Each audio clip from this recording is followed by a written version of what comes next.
Coin drop. Screen flash. The high score. Boss laugh. Thumb sore. Same fight. Lost track of the time all night. Snacks gone.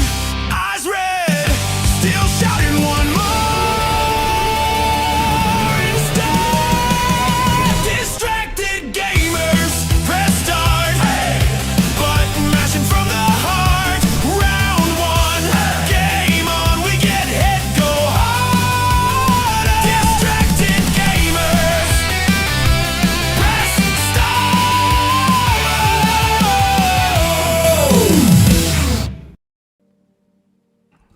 Oh my gosh, everybody. It's a podcast. Where do you come from? Me. Are you spying on us? Well, I've got a broken washing machine. If you could come in. Oh, I don't have enough money? Well, maybe I could pay you in another way. Oh no. Uh-oh. DG podcast. I don't like that. Flee. Show Run. you some shoulder. Oh my god.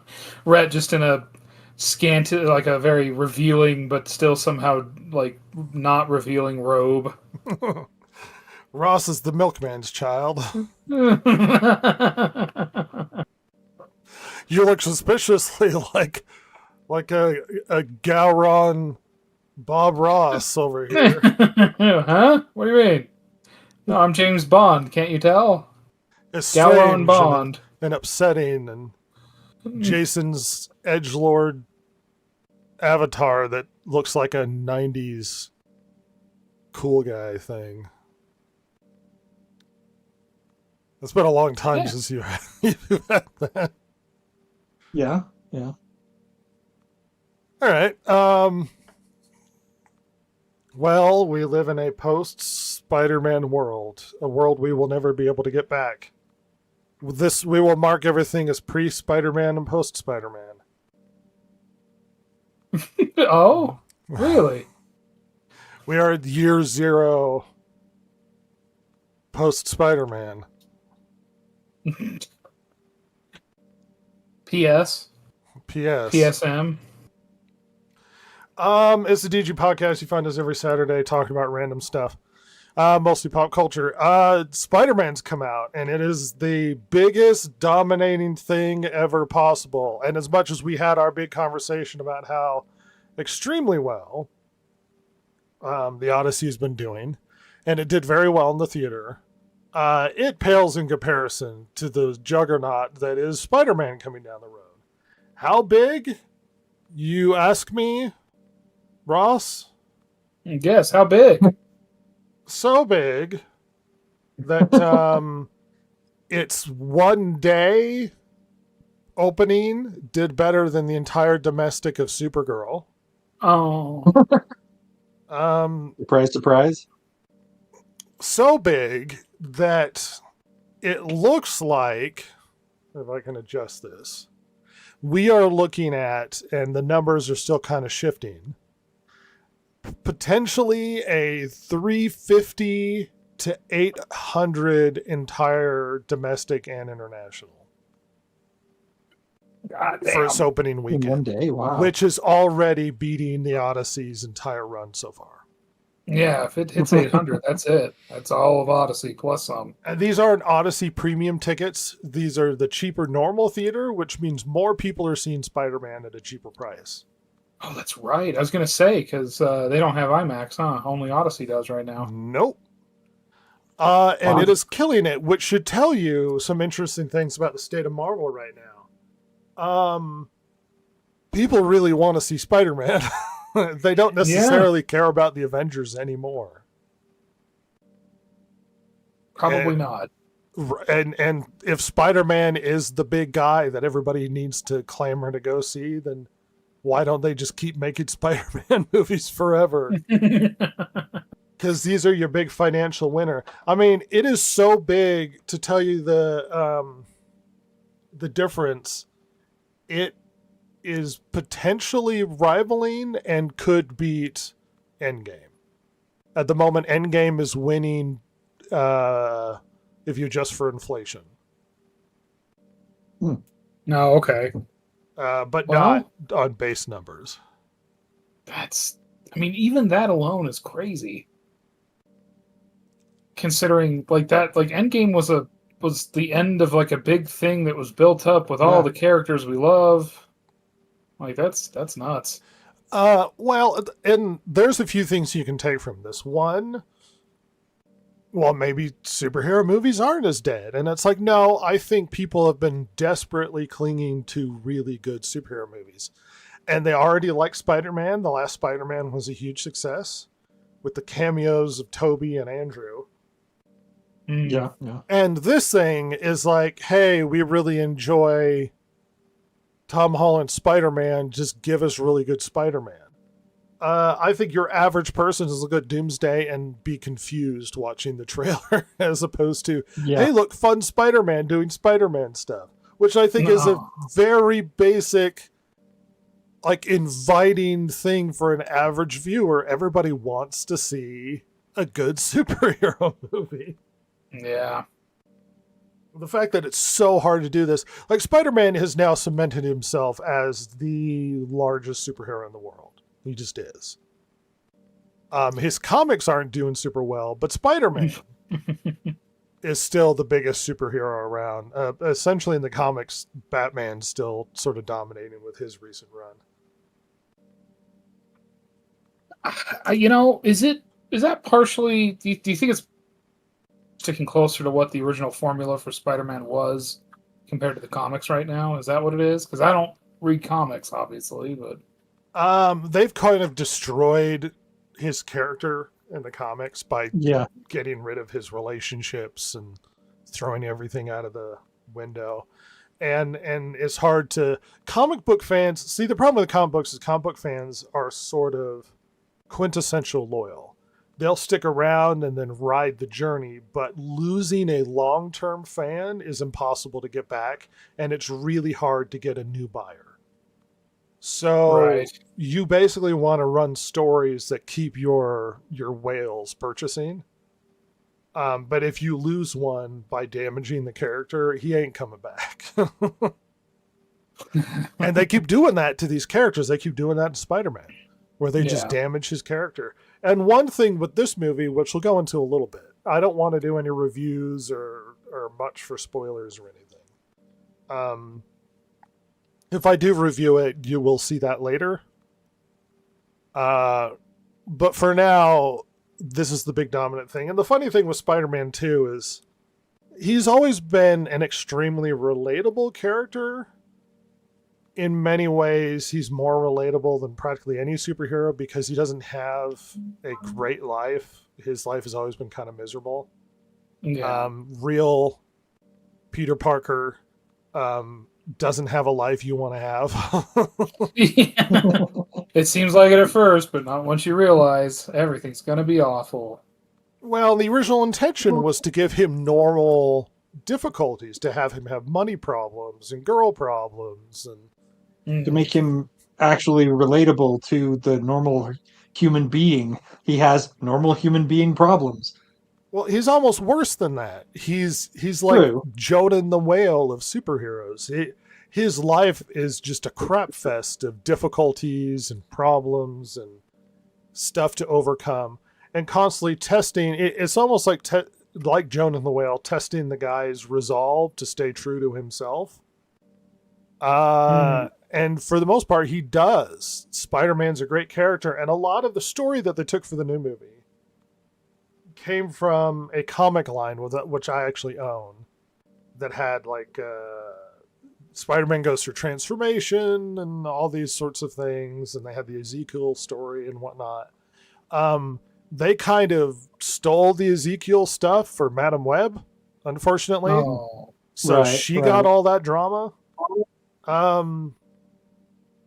which would have been good for this movie. Now, to be fair, that storyline is actually kind of semi-recent. It's not a classic story. Why do they insist on skipping to more recent plot lines in the comics when you've got decades of story to go through? You're like, I'm going to go to something more recent that was kind of had mixed reactions. Though I liked the Ezekiel stuff, by the end of it, it had mixed reactions. Silver's a horrible person. But continue with our spider conversation. Shut up, Silver. Oh. Oh. What do you have to say for yourself? Anything. Godzilla brother's birthday. Enjoyed some cake, and that's it. Uh-huh. Wasn't that nice for him? Good for you.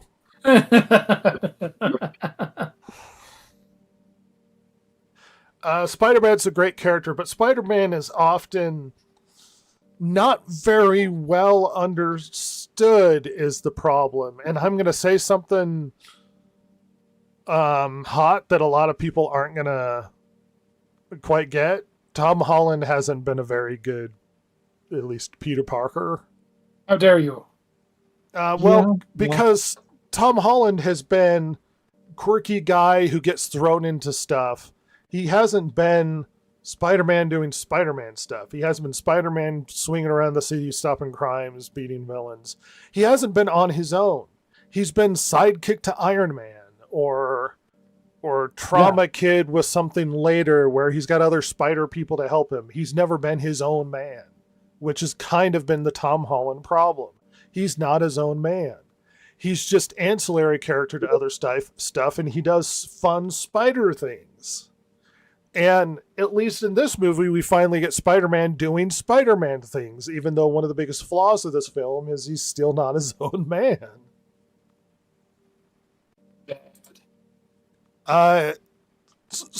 So, look, I'm not doing any spoilers, but quintessentially at the heart of this movie, it has a lot more heart than the other movies do. It has a lot more character connections. About 60-70% of this film is actually a really good movie. The end of it is kind of I don't care for the villain. And ultimately, we finally get Spider-Man to see Spider-Man doing stuff, but he still doesn't stand on his own as his own superhero. He leans on Punisher or the detective chick or some other thing. He doesn't, which is sort of the quintessential modern storytelling when it comes to heroes, not superheroes, but like heroic protagonists. You make a movie about somebody, and then you spend a lot of time making about everybody else in the story instead of the main character. Yeah. Mm-hmm. It's like, well, instead of a Spider-Man movie, it's about his ensemble, quirky cast of characters that go along with him, and it's not just about him. I mean, they did Spider-Man correct with Tobey Maguire. Like, even looking at the bad third movie, which I think is beautiful, it's still about Tobey and his struggles and his problems. Yeah. Can you say that about any of the Tom Holland films? Yeah, not really. I mean, him being sidekick to Iron Man, because like the whole point of the first two movies is him throwing, like the first one is he can do stuff on his own and he doesn't need Iron Man. The second one is he can do stuff on his own, he doesn't need Iron Man's technology. And the third one is he can do stuff on his own, but he really needs other Spider-Men to do it with it. Like at no point is he just, I'm Spider-Man and I'm alone. And there's a lot of, the movie does lean into a lot of feelings of losing love and losing friends and all that thing, because that the fallout from the last film. Right. But he still has everybody else to back him up as Spider-Man. Like that's what makes Spider-Man so interesting, is what if you're on your own and you're facing insurmountable odds, but you do it anyway. Like at least Captain America gets that characteristic, standing alone regardless of what's happening. But Spider-Man doesn't. He's not allowed to, and he should. He should be his own hero. He should be allowed to be his own hero. But we all love Tom Holland. He's quirky and awkward, but he's so modern Gen Z, like every social situation is awkward and quirky and You love it. No, I don't. I hate it. I hate all of it. But they at least lean into the parts of Spider-Man's life that should be. And for good or ill, a lot of the movie, believe it or not, leans into the Spider-Man video game. Oh, In the Spider-Man video game, he worked closely with Detective Chick to do stuff, which in this movie, he constantly is working with Detective Chick, who for some reason always has to have her children with her in some regard. ugh. The perpetual problem of strong woman with children that can do everything, be detective and have a family. She could do it all. Like the cliche of the pregnant woman is also the peak strongest, where the amount of pregnant women we've seen go into battle has been ridiculous. Yeah. Yeah, yeah. The most vulnerable people in our society. No, not only am I strong, I can go into battle carrying much extra weight and have a lot of back problems. And cramps and mood swings and so the stuff it does pretty well. Other stuff it does, I don't like. He has a good relationship with the Punisher. It's kind of fun, like buddy cop sort of thing. Does he tell him, let me tell you something?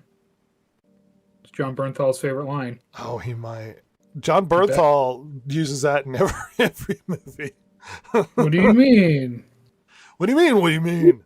John Bernthal is tough John Bernthal in every film.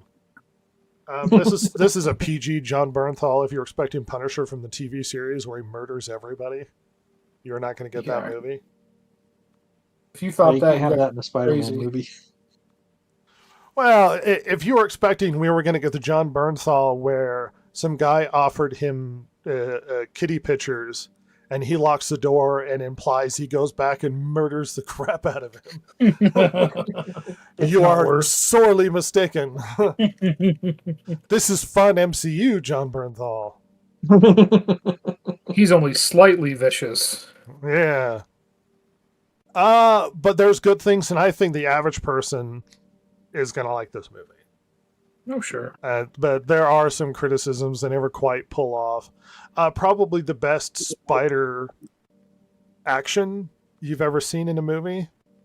A lot of cool fight scenes and whatnot, and apparently they stole the fighting choreography from the video games as well. Oy vey. Uh-oh.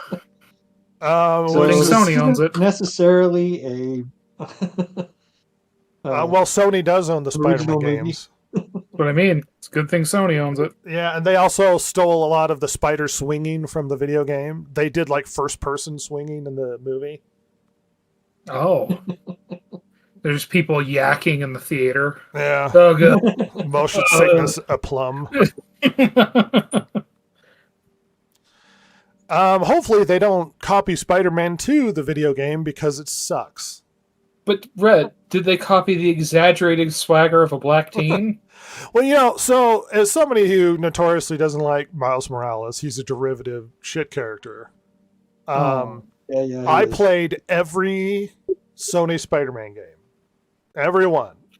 And to tell you how I played every one, I thoroughly played every one, which means I got all of the achievements 100% for every Spider-Man game. That's counting Yeah. Spider-Man 1, Spider-Man 2, and Miles Morales. And I'm going to tell you, the Spider-Man 2 game is worse than the Miles Morales standalone. Oh. The Miles Morales standalone was not as bad as I thought it was going to be. And this is somebody who What- does not like the character of Miles Morales. Yeah, yeah. I was gonna say, which is shocking, you know? Yeah, Spider-Man 2 is dramatically worse. I remember when you told me that. You came, like, you popped on Xbox for a little while, and I was like, oh, so how's Spider-Man been? And you're like, well, I think 2 is worse than the Miles Morales standalone. I was shocked. Yeah, Absolutely shocked. yeah. Because Miles comes across more of a likable character in his standalone game. I mean, Peter and Miles suck in Spider-Man 2. And Mary Jane. And Mary Jane's awful in Spider-Man 2. She wasn't great in 1 either, and she got hit with the Uggo stick in 2. Yeah, they manned her up. They gave her quite the Chad jaw for that one. Which mysteriously she got clocked 1 and got fugglier come the second game. Which in the remaster of 1, apparently she also they uggered her up because they changed the character look in Peter Parker from the original to the remake. or remaster. I don't know why they whatever do call it. crap like that. That's so baffling. I don't know if it was like a voice actor change or something. The thing is, I'm pretty sure I remember seeing a picture of the voice actress, and she's pretty. Oh, well, see, that's the problem. They do that constantly. They take an actual attractive woman and you see her in the game and you're like, oh, she's horrible. And then you see the actual actress and you're like, oh, you just did a bad job of turning this person over into a character. Like, they do this every single time. For some reason, video games insist on uglifying women. I don't know if it's to even the playing field for women, to make them feel like they don't have to be pretty to be in something. I mean, freaking, we'll get into Halo, but Williams from Halo, good lord. And Cortana. They made her look like Germa. Yeah, Cortana's worse. She's not as bad as everybody kept saying, but she's not as good as she used to be. No, oh God, no. She's shocking. To me. But I'm a big Unfortunately, there was that big push, I don't know, a few years ago maybe, where they were wanting to get the female characters. I don't know how they were putting it. It was like away from the male gaze, or to stop attracting the male gaze. And it's like, well, you just mean that you're going to create ugly people in your video games. Okay, fine. Well, But you the thing is succeeded. that I it don't want to wasn't look just at them. men that were complaining. The women were also complaining too. They were saying, "Why are you making these female characters ugly?" Well, and weird identity politics has infected everything in popular culture. And it from character stories to character highlights to character looks, and it's gross and racist and bigoted. And, white women, the bane of the world, Silver. No. It's Good thing she's a you. monstrous kaiju and doesn't have to deal with that stuff. It's Silver's fault. What do you have to say for yourself? I apologize. Sorry. Good. Now get back to the kitchen. No, yeah, right. I'm making myself a sandwich. I'm taking back the kitchen, make myself a sandwich, and I'm gonna. Would you eat a sandwich made from by your brother? Depends on what kind it was. Oh. See? BLT. Would you trust a BLT made by Brother Godzilla?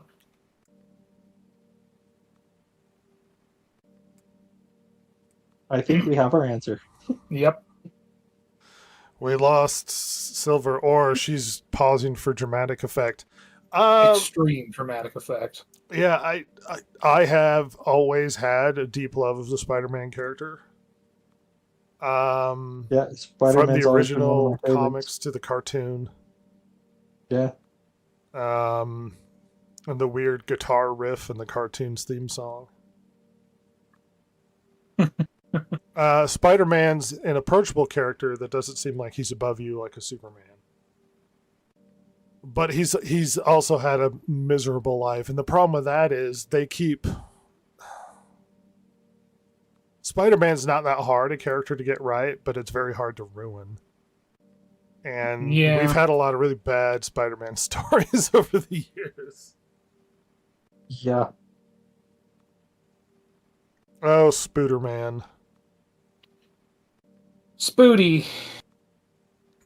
He is destroying the box office, and deservedly so. Spider-Man's a great character. And this should tell you that superheroes can still sell. Yeah. That they're still popular as long as you make a good superhero movie with a popular character. But if you... one of the most quintessential issues that exists in marketing is you betray your consumer, and it's really hard to get them back. And Marvel seems to have stepped in it long term, and it's really going to be really hard to bring people back to certain characters when they've already lost your trust. Spider-Man still has status. Tom Holland still hasn't ruined Spider-Man up to this point. Yeah.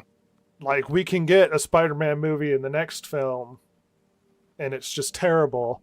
Imagine we get like 6 Spider-Man movies out of this kid. God, well, I mean, are they going to start finally letting him age? Because my God, he's finally starting to age. Like, not to be that guy, but my hell. He's our new Paul Rudd. Yeah. Well, he's Hope he's a actually little already less had a obnoxious. lot of movies because he was in Captain America: Civil War, and then he was in Infinity War and Endgame. Mm-hmm. So he's kind of been in 6 movies, but Yeah. not Yeah. about him. No, they weren't just his movies. Yeah. So look forward to the 9-film Run of Tom Holland's filmography of Spider-Man. Tom Holland, who will never be able to live as anybody but Spider-Man for the rest of time. He can only be Spider-Man. He is the Spooderman. The Spooty.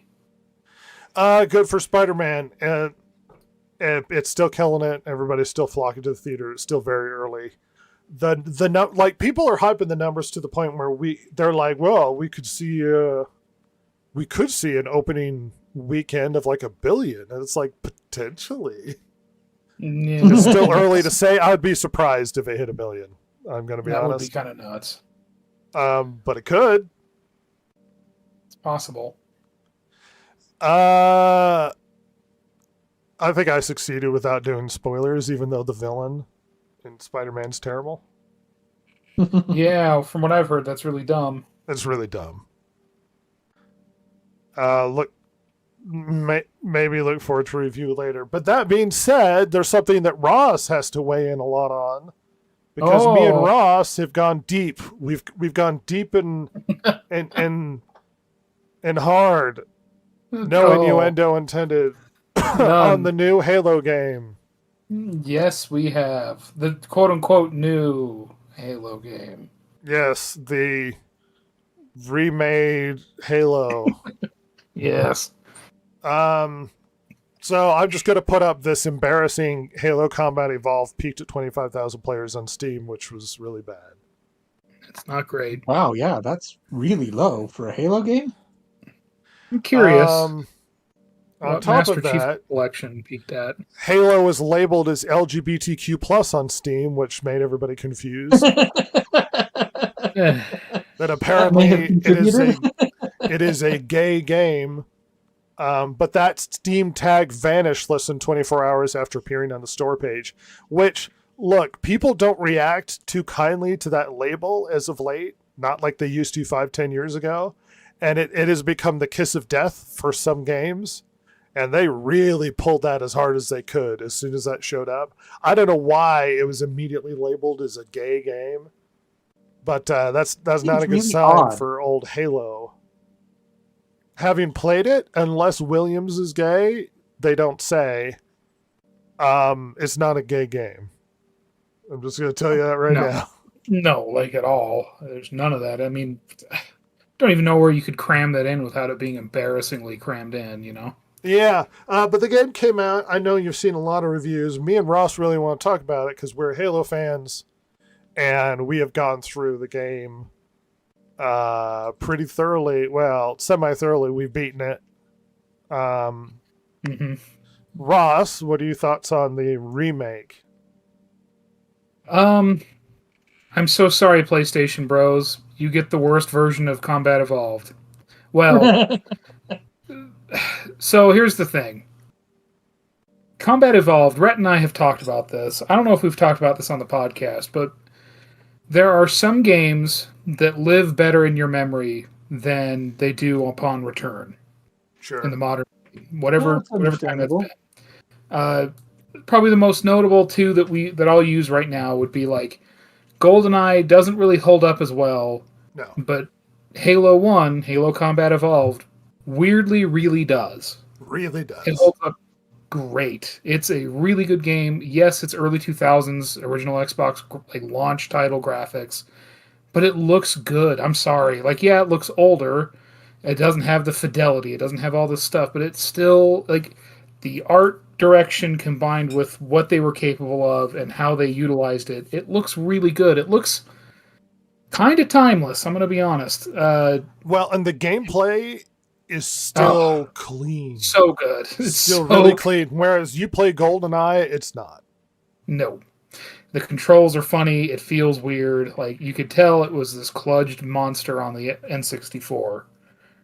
Whereas Halo, look, I'm sorry, everyone, especially the old school, like, Doom shooter, PC bros, but Halo set the standard for console shooters. I'm sorry. For twin stick really console did. shooters, it changed everything. It just did, and that leaked into the PC world. I'm sorry, but it did. Like, between first Half-Life and then Halo, like, those two games changed the shooter market entirely. Everything that came after it followed in their footsteps in some way or another. That's just the reality. Obviously, yes, it wouldn't exist without Doom. Blah blah blah. So when this game was announced, like, number one, we've already had well, I guess it would be a remaster of Halo back in 2011 with Halo Combat Evolved Anniversary. It was a 10-year anniversary thing, and in my opinion, completely pointless. I hated it then. I still hate it now. The gimmick was you could play it with the new modern graphics, which were just Reach asset flips, essentially Halo Reach asset flips. The game looked like shit in that version.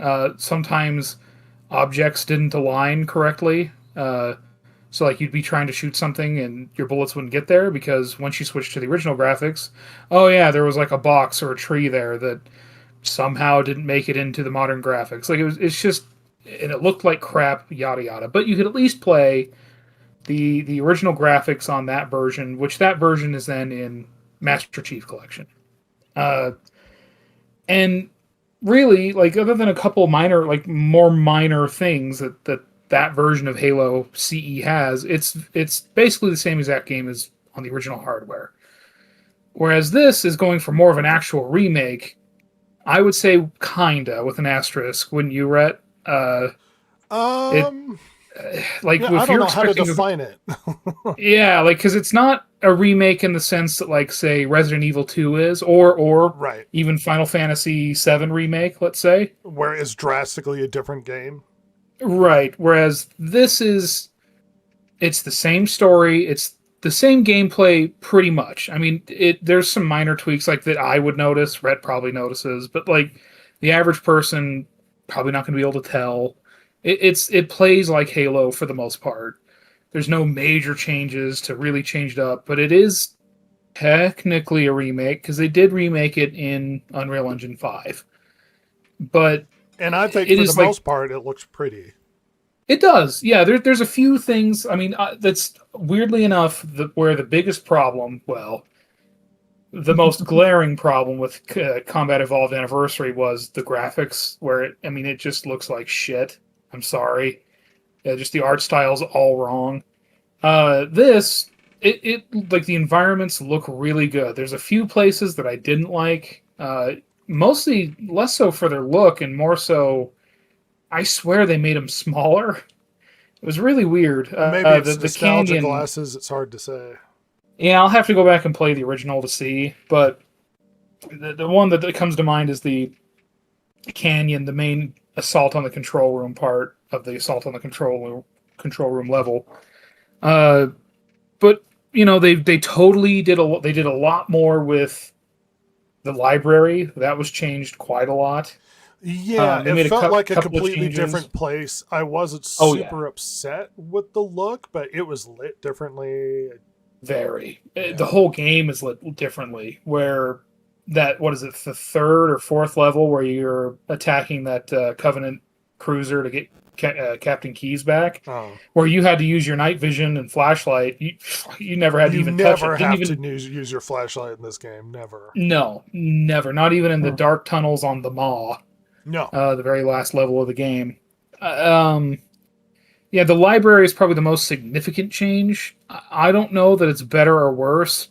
The only thing I will say is I was never somebody that hated the library. I know that for quite a few people in the fandom, the library is kind of the glaring issue with the campaign and Combat Evolved.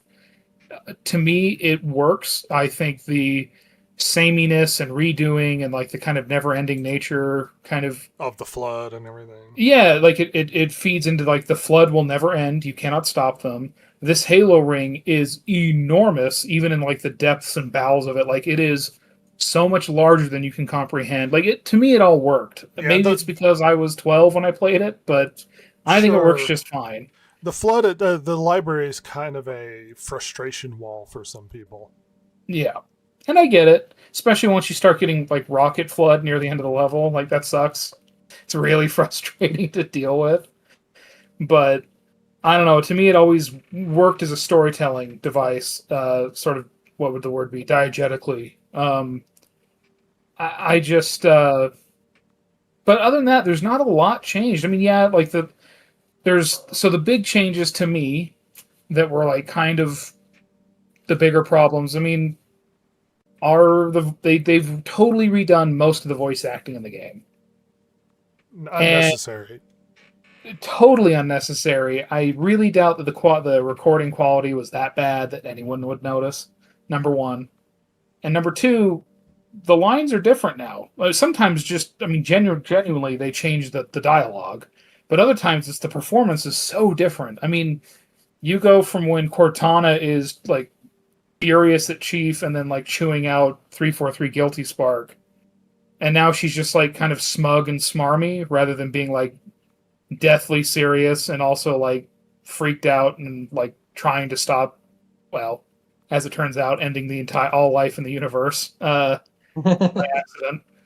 But like stuff like that, to changing lines, like when Keyes gives you the pistol at the very beginning of the level, he goes, "Here, take this, son. You have to find ammo along the way. I don't keep it loaded." Here's my pistol. Give it to my daughter. And you're Yeah, like, like- why? It's just like there's a few things like that in this game where they try to like, oh, see, it's connected to the other games a little bit more, and it's like, who cares? I don't need it. It's not necessary, because they have a little ending thing, like, and there was in the original games, I remember, like an ending cinematic where you do see 343 Guilty Spark alive. I think it's been a long time. But now they have it where he's flying towards the planet by the Halo ring, which I think is where the heretics set up shop in Halo 2. But anyway, This is your It- dad's it's- shirt. yeah. I kept it this Uh, whole time. See, we were yeah. close. You're close. I love But that. I don't know. I It's love that pay-per-view. I'm sorry, Ross. no, you're good. But anyway, here's my problem.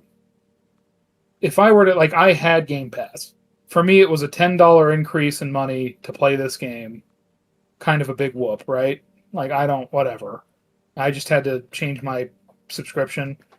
I guess if you're like somebody who has never played Halo 1 and has no interest in owning the entire Bungie game trilogy or whatever, and you don't want to buy the Master Chief Collection on Xbox or PC, or you're on PlayStation only, so you can't, I guess, but like $50 for Halo Combat Evolved again is, I don't get it.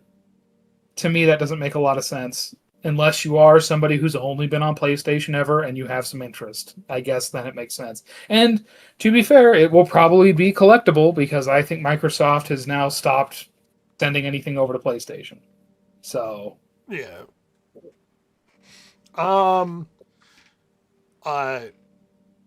It's using Reach's AI, which is a negative. no, yeah. Because It does the not worst work. part of the game is the AI. Enemies Yep. are both weaker and you die faster from the Yeah, enemies. it's the weirdest thing. Like, It's and maybe really it's- strange. Yeah, like there's times where, like, number one, the elites aren't nearly as dangerous as they are in the original. They just aren't. Yeah, they're incredibly They just easy. run towards you, and they'll stare at you and not shoot. Like the AI is genuinely stupider. But then other times you'll be just plugging along and You'll you instant die so goddamn fast. Yeah. Yeah, baffling. It's confusing in that way. It's weird because it wears the skin mask of a really good game, so I enjoyed playing Halo like I normally would. Mm. Like I played through the game, I was like, I remember this, and then it's just prettier and bigger, but you could tell something felt off about the controls, something felt a little bit off about the gameplay. And I couldn't quite put my finger on it. The guns don't work the way they originally did. And I'm not even saying that that's entirely bad. I personally thought the assault rifle in the original was terrible. Yeah, it was like that was something that Almost never used changed. Yeah, well, and I do use it purely for either taking out shields or to kill flood spores. And If a there's no horrible shotgun spread, and it just it was a bullet like waster. You just blew it on everything. Now it's had a more concentrated spread, and you can aim and everything. And it's like, oh, I use the assault rifle a lot now. Like it's pretty good. Like I quite like the assault rifle.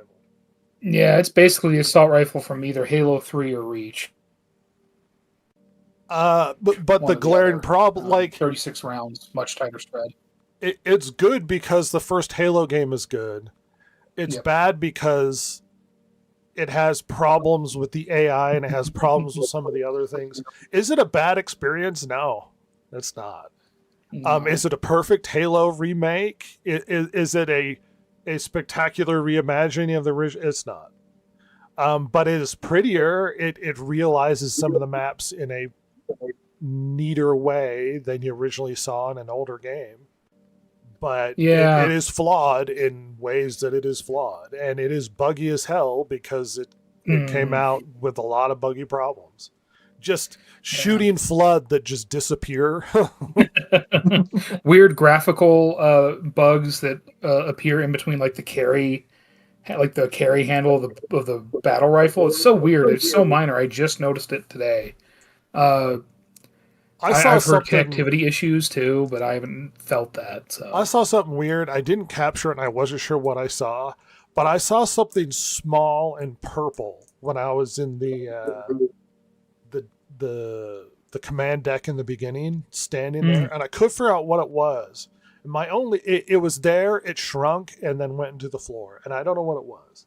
My only guess was, because there weren't any Covenant around, is it could have been one of the spaceships outside, like coming into the deck and shrinking Flipping through. and then disappearing. That was my only guess because it was long and odd shaped. sure. So it's got bugs, but these are things that can be fixed. Yes. It's just not the perfect. What were the reviews we read? A spectacular reimagining or re-entry, and it's not. It's not the quintessential Halo 1 experience. To be fair, you're living on the back of a lot of nostalgia that people don't want to Yes. like Halo is a game that's been hard to beat, not just for other games that have been desperately trying to create the Halo killer, like Sony has been for decades, True. but Halo itself has been trying to beat the original game. Yeah. Yeah. Yep. Yeah. Ever since 343 took over, and What's up, CBH 4God76? It's been a while, my friend. Anyway, keep going. the other thing is too. I mean, what differentiates this from the original? Well, graphics and red. 3 bonus missions. Well, and here's where we get to we had some middling, some praise, and some bad stuff. The bonus missions, the prequels to this game, are horrifically bad. Yeah, they're dumb. Like, this is when they make their own game as opposed to lean on the already established pacing and story and all that. The Yeah. missions they set up are just trash. The new character they introduced, everybody hates. Everybody hates Williams. Everybody. Yeah, she's obnoxious and pointless. Like they try to give her an arc and it doesn't work because she's such a smug douche Yes.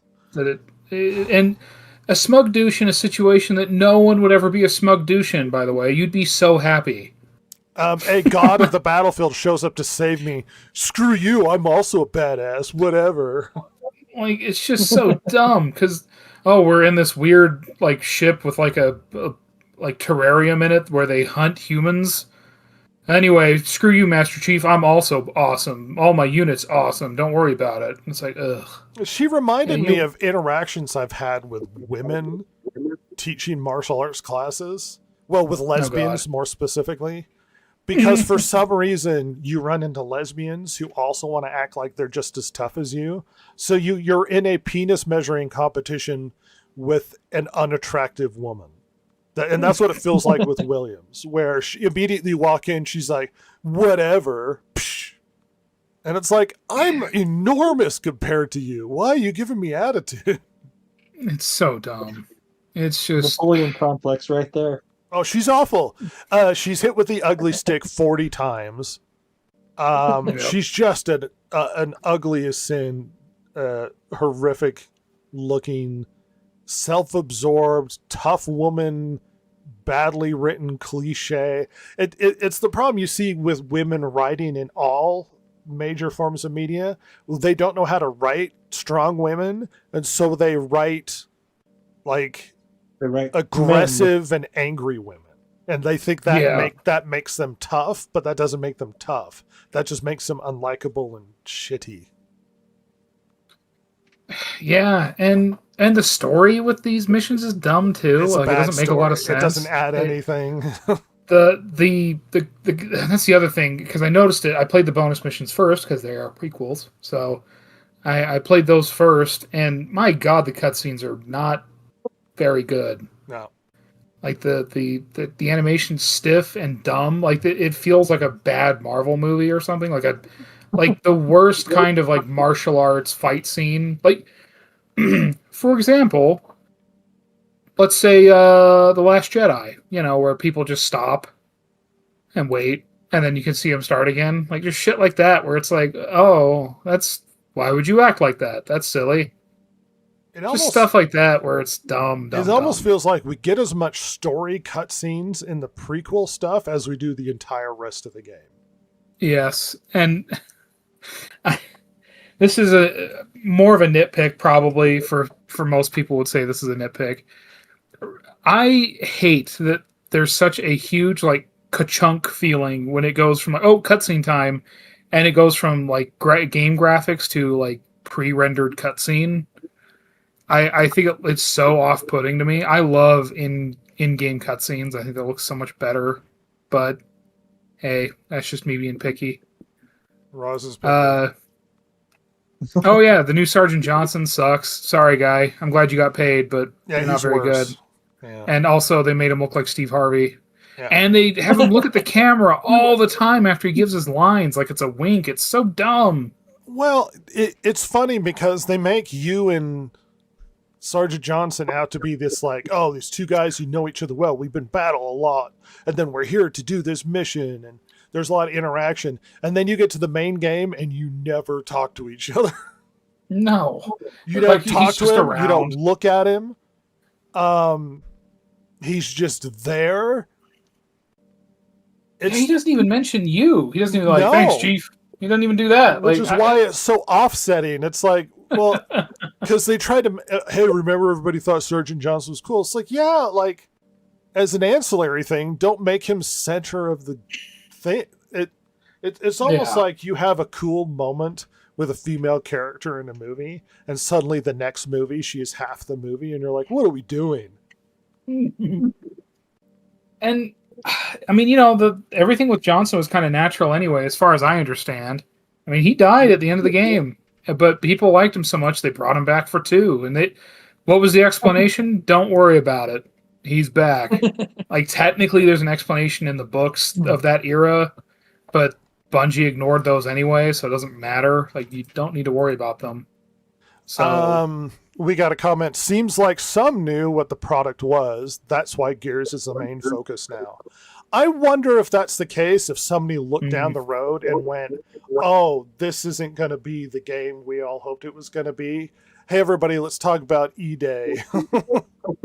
And you know what? E-Day came strong. I mean, It looks on really this good. podcast. Yeah, very famous. I am so excited for that. The trailer was so good. It seems like something that is trying to maintain the spirit of how it was. And That's great. And it's not like the coalition hasn't had problems. I mean, trying to make Gears games. They have. But if E-Day is even some of what it seems like, In the if trailer. not all of it, they're doing so much better than 343 ever did. Yeah. Um, Halo they can make Studios some now. changes. With that rumor Yeah. that who was it, the game director or what? He's the director. What, Pierre Hentz, something like that. Yeah, we got. Well, why don't you elaborate on that, Ross? I just heard that there's been some accusations of not very good behavior by him. Yeah. Let's see. It feels like all we do is dump on all the new stuff that comes out. I don't want to. I don't. I want a good Halo. I want. Good I really Halo. do. And I'm sorry that I can't just sit here and bite my tongue and just be like, be grateful for the mediocre product I have received from the gods up on high. I can't. I can't sit No. here and just thank you, Lord Microsoft. Yeah, it's ridiculous. I will never understand that attitude. Like, we'll just be thankful they're making something Halo or insert whatever franchise you like. Why? I want it to be good. I'd The rather problem- it not be around. Yeah. The problem that we're running into is, I think it's kind of twofold. One, you start saturating the market, and you don't want to do that. You want to like space things out so there's a nice cushion between. But you don't want to go too far so that people start losing interest in the product they're trying to bring. But the other problem that you're running into is if you bring a crap product, then you're not going to be making back the money you spent on the current version. And then when it comes time to budget for the next version, there's going to be no money. And so it's like, no, we don't want this. Be happy that they're just making anything Halo. They could take a turd and slap Halo on the side of it and present it to us. That still would be bad Halo. And you could still say, well, at least they're making something Halo. But that means that in the future, there will be no money or interest from the company to make a new Halo game because they'll look back and say, you know what? The last time we did this, it went nowhere. We didn't get enough money. We blah, blah, blah. And it's not all bad. I enjoyed my No. experience with the main campaign. The prequel missions are all bad. Like Yes. even the new introduced brute enemy is bad. Ugh. It's just And bad. it makes no sense. Doesn't how does this fit into like a year from now? They're actually useful, but here they have to have the orange Ketracel white on their chest. Like, It what the almost fuck is this? damages lore or something. Like Which, granted, the lore of Halo is just such a a mess right now. destroyed thing anyway. Yeah, but it's just I also hate the brutes, but anyway. yeah. Inherently, you don't like them. I They're just a bad enemy. it comes back to me for who should pay money for this, and really it comes down to people who only have a PlayStation, I guess. Because the reality is you can play the better version of the game as long as you're not one of those ridiculous Gen Alpha or like younger Zoomers who just can't tolerate old graphics. Silver. As long as you're not one of those, like, just play the original. Just play Master Chief Collection. It's better. I promise you, it's a good game. But see, Uh, you're also speaking from a purist fan. You're not speaking from fanboy, which will buy every Halo thing, and you're not speaking from modern mindset of I have to get new thing or play new thing. Yeah, no, and I'm not. I'm not. I'd rather it be good for what it is rather than just new and just the latest thing. I'd say latest greatest, but well, I mean, we've got but people player, Gen Z now who look back on like the PlayStation 1 as ancient Yep. technology. Well, yeah. Well, they look back on and even the PS2 as ancient technology, Yes. but then like have you noticed that online that there's like a weird kind of love affair with the PS1 or early PS2 aesthetic? Have you noticed that? I haven't. Like, oh, dude, there's a weird. There's like a lot of indie games coming out now with that aesthetic, kind of the late Purposely PS1 or like early janky Dreamcasty. 3D graphics. A lot of them. Because before, 4 or 5 years ago, it was the boomer shooter like Doom, Quake, like that look. That was the thing people were wanting to ape with their indie games, and now it's like Silent Hill 1 or like Dreamcast game look. Like it's so weird. I'm great. I mean, fine, whatever, but that's just so funny to me as someone who lived that era. Well, I get that there's generational divide, but to sit back and look in awe, like I remember famously a post of a guy going, "This is the first time I've seen a PS2 in the wild." No, I know. Like it's an ancient technology he's only seen pictures of. It's like, what are you like- talking about? It's the most sold console like ever. You can walk into any retro game store anywhere, go in the mall, and they will have one. Yeah, They'll somewhere. just be sitting there. But he's like, "Oh my gosh, I've never seen this before." Did you know they use sparks? It's almost like freaking Back to the Future 2, where he plays that arcade machine and the kids are like, "Ew, you have to use your hands. That's for babies."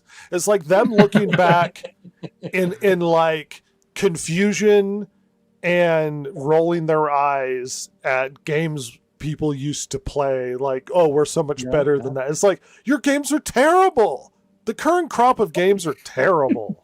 They're really bad. But they look good. Not even Not sometimes. they don't look as good as games that came out 10, 15 years ago, which is the stupid part. Which is surprising. Yeah, certainly not as consistent. I mean, there's literally games. I mean, Rhett and I kind of talked about this with our Far Cry retrospectives we've been having, which we probably need to make that video someday. But Yes. like there's stuff in games from 2008 and 2011 that just games don't do anymore. They're just like, better. Yeah. Yeah, like I mean I talk about it all the time. Rhett's probably sick of it, but like my God, the environmental effects in Far Cry 2 are so good. It's shocking. This game is from 2008. It makes me pine for Red Faction, for Pete's sake. Yeah, like Because that Red weird Faction made me middling think franchise. the future of gaming was destructible environments, and now it's like, Oh, nah, cool. we're not doing that. That is very processor intensive. Battlefield Bad Company 2. I mean, Jesus, that's a 2010 game, and it has more destruction in it than Battlefield 6. I used to spend hours in the multiplayer in Red Faction digging tunnels. Like a series of interconnected tunnels, like the Viet Cong. Well, and what's so funny about doing that in the game, you do it enough and you realize there is a tunnel limitation. Like there's a max tunnel that you can, because eventually the game's just like, you've made too much tunnel. You need to stop now, please. Well, it's I almost beg like you. playing Skyrim and dropping too many like wheels of cheese and then the game breaks. it's It's like we've reached the max item count on the screen, and it's going to destroy this Xbox you're playing on. Miss those things. We're just what could have been, Yeah. and honestly, the campaign it would have been that hard to get right. No, it wouldn't have. Although to me, it comes down to the inherent issue being the weird release schedule that Halo has been under since leaving Bungie's stewardship. Because I told you, like, there's weird stuff where, like, oh yeah, they didn't shut down Halo 3 and Halo Reach multiplayer servers until 2022. But then they were releasing the Master Chief Collection with its own online ecosystem. It's not like you connected to the Halo 3 servers. No, it was all of its own thing Yeah, in 2014, 2015.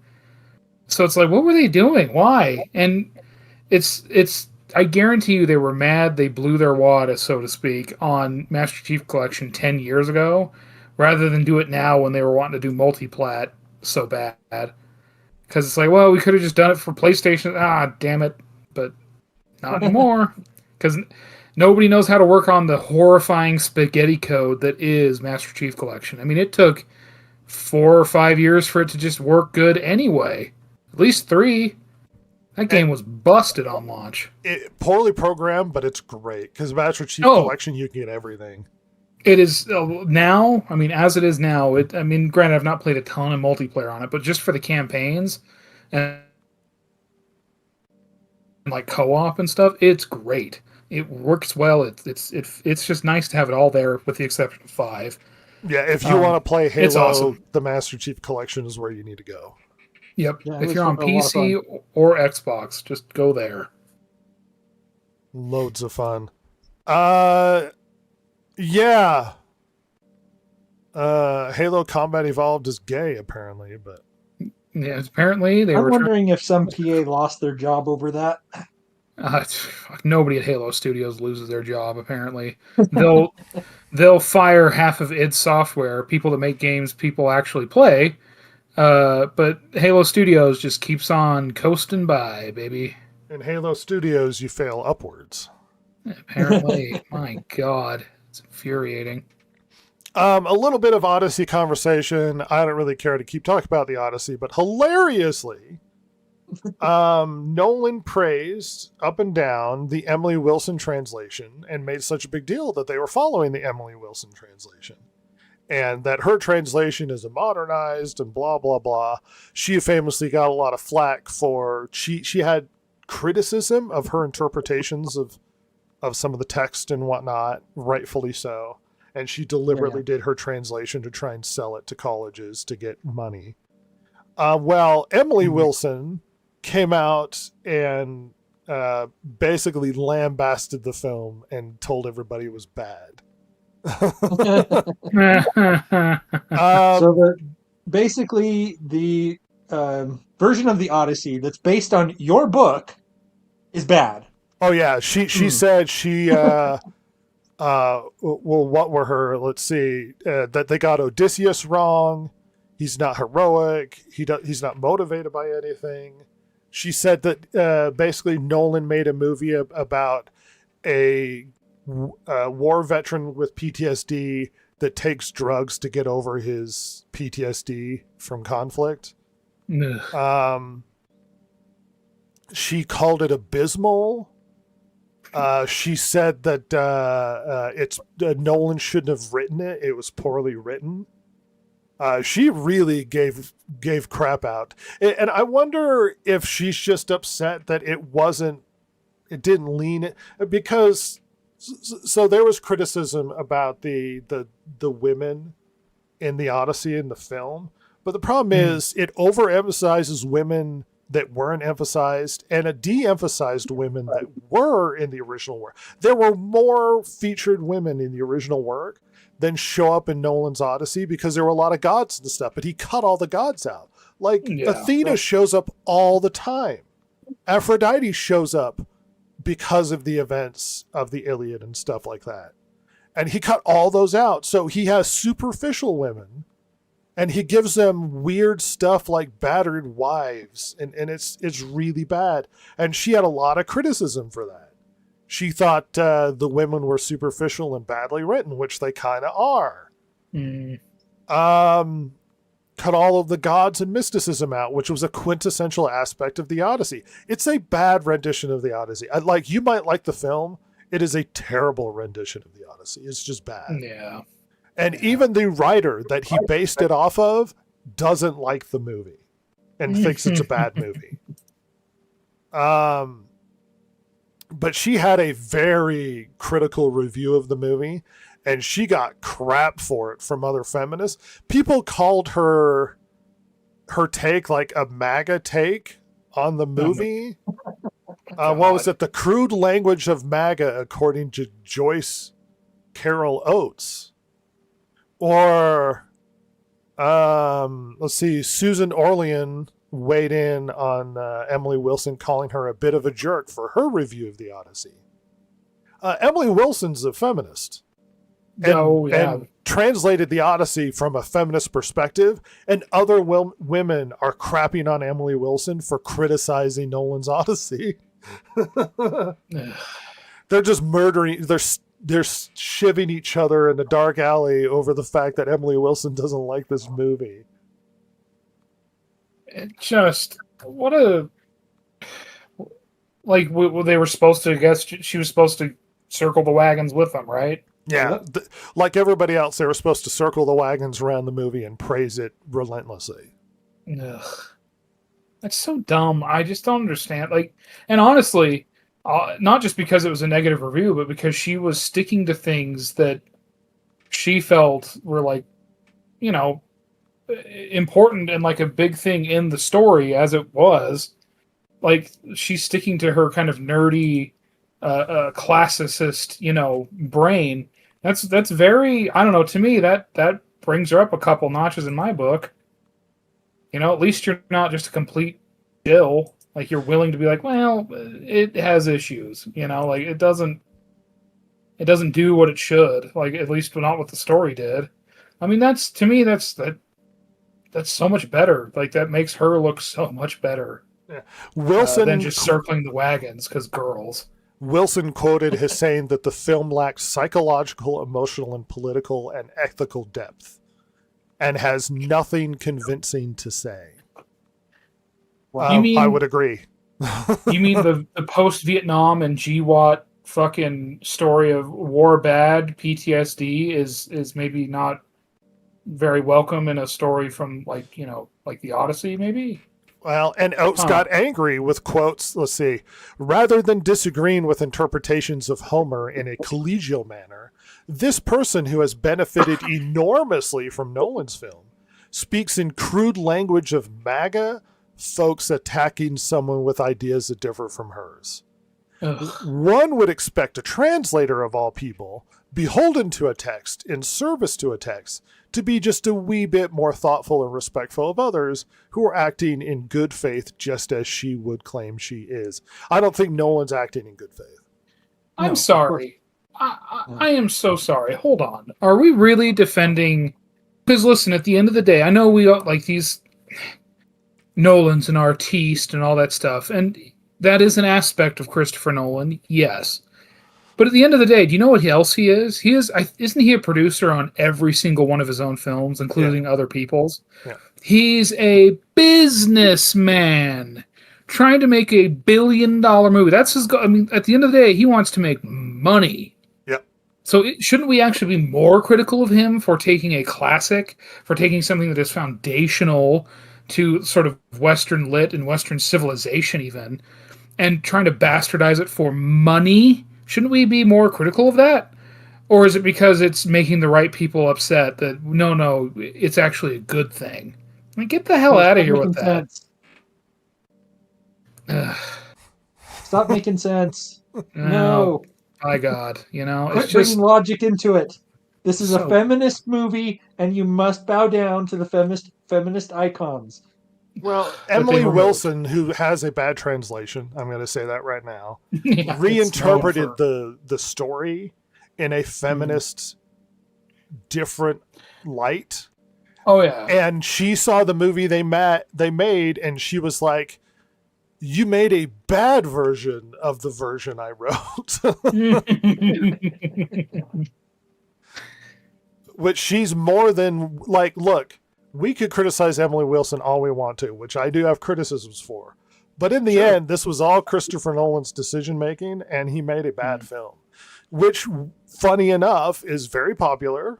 People like it. They like the spectacle, and people are walking out thinking it's an amazing movie, which is fine, but it's a bad version of the Odyssey. You know, I think that part of this comes down to the fact that they've stopped really teaching the Odyssey in school. Because if people were still being educated on the Odyssey, on what it is, what I see from commentators online and stuff is those who have an understanding of what the Odyssey is, what its themes are, and the setting and everything, they just are incensed by Nolan's version of the Odyssey. They're like, this is total garbage.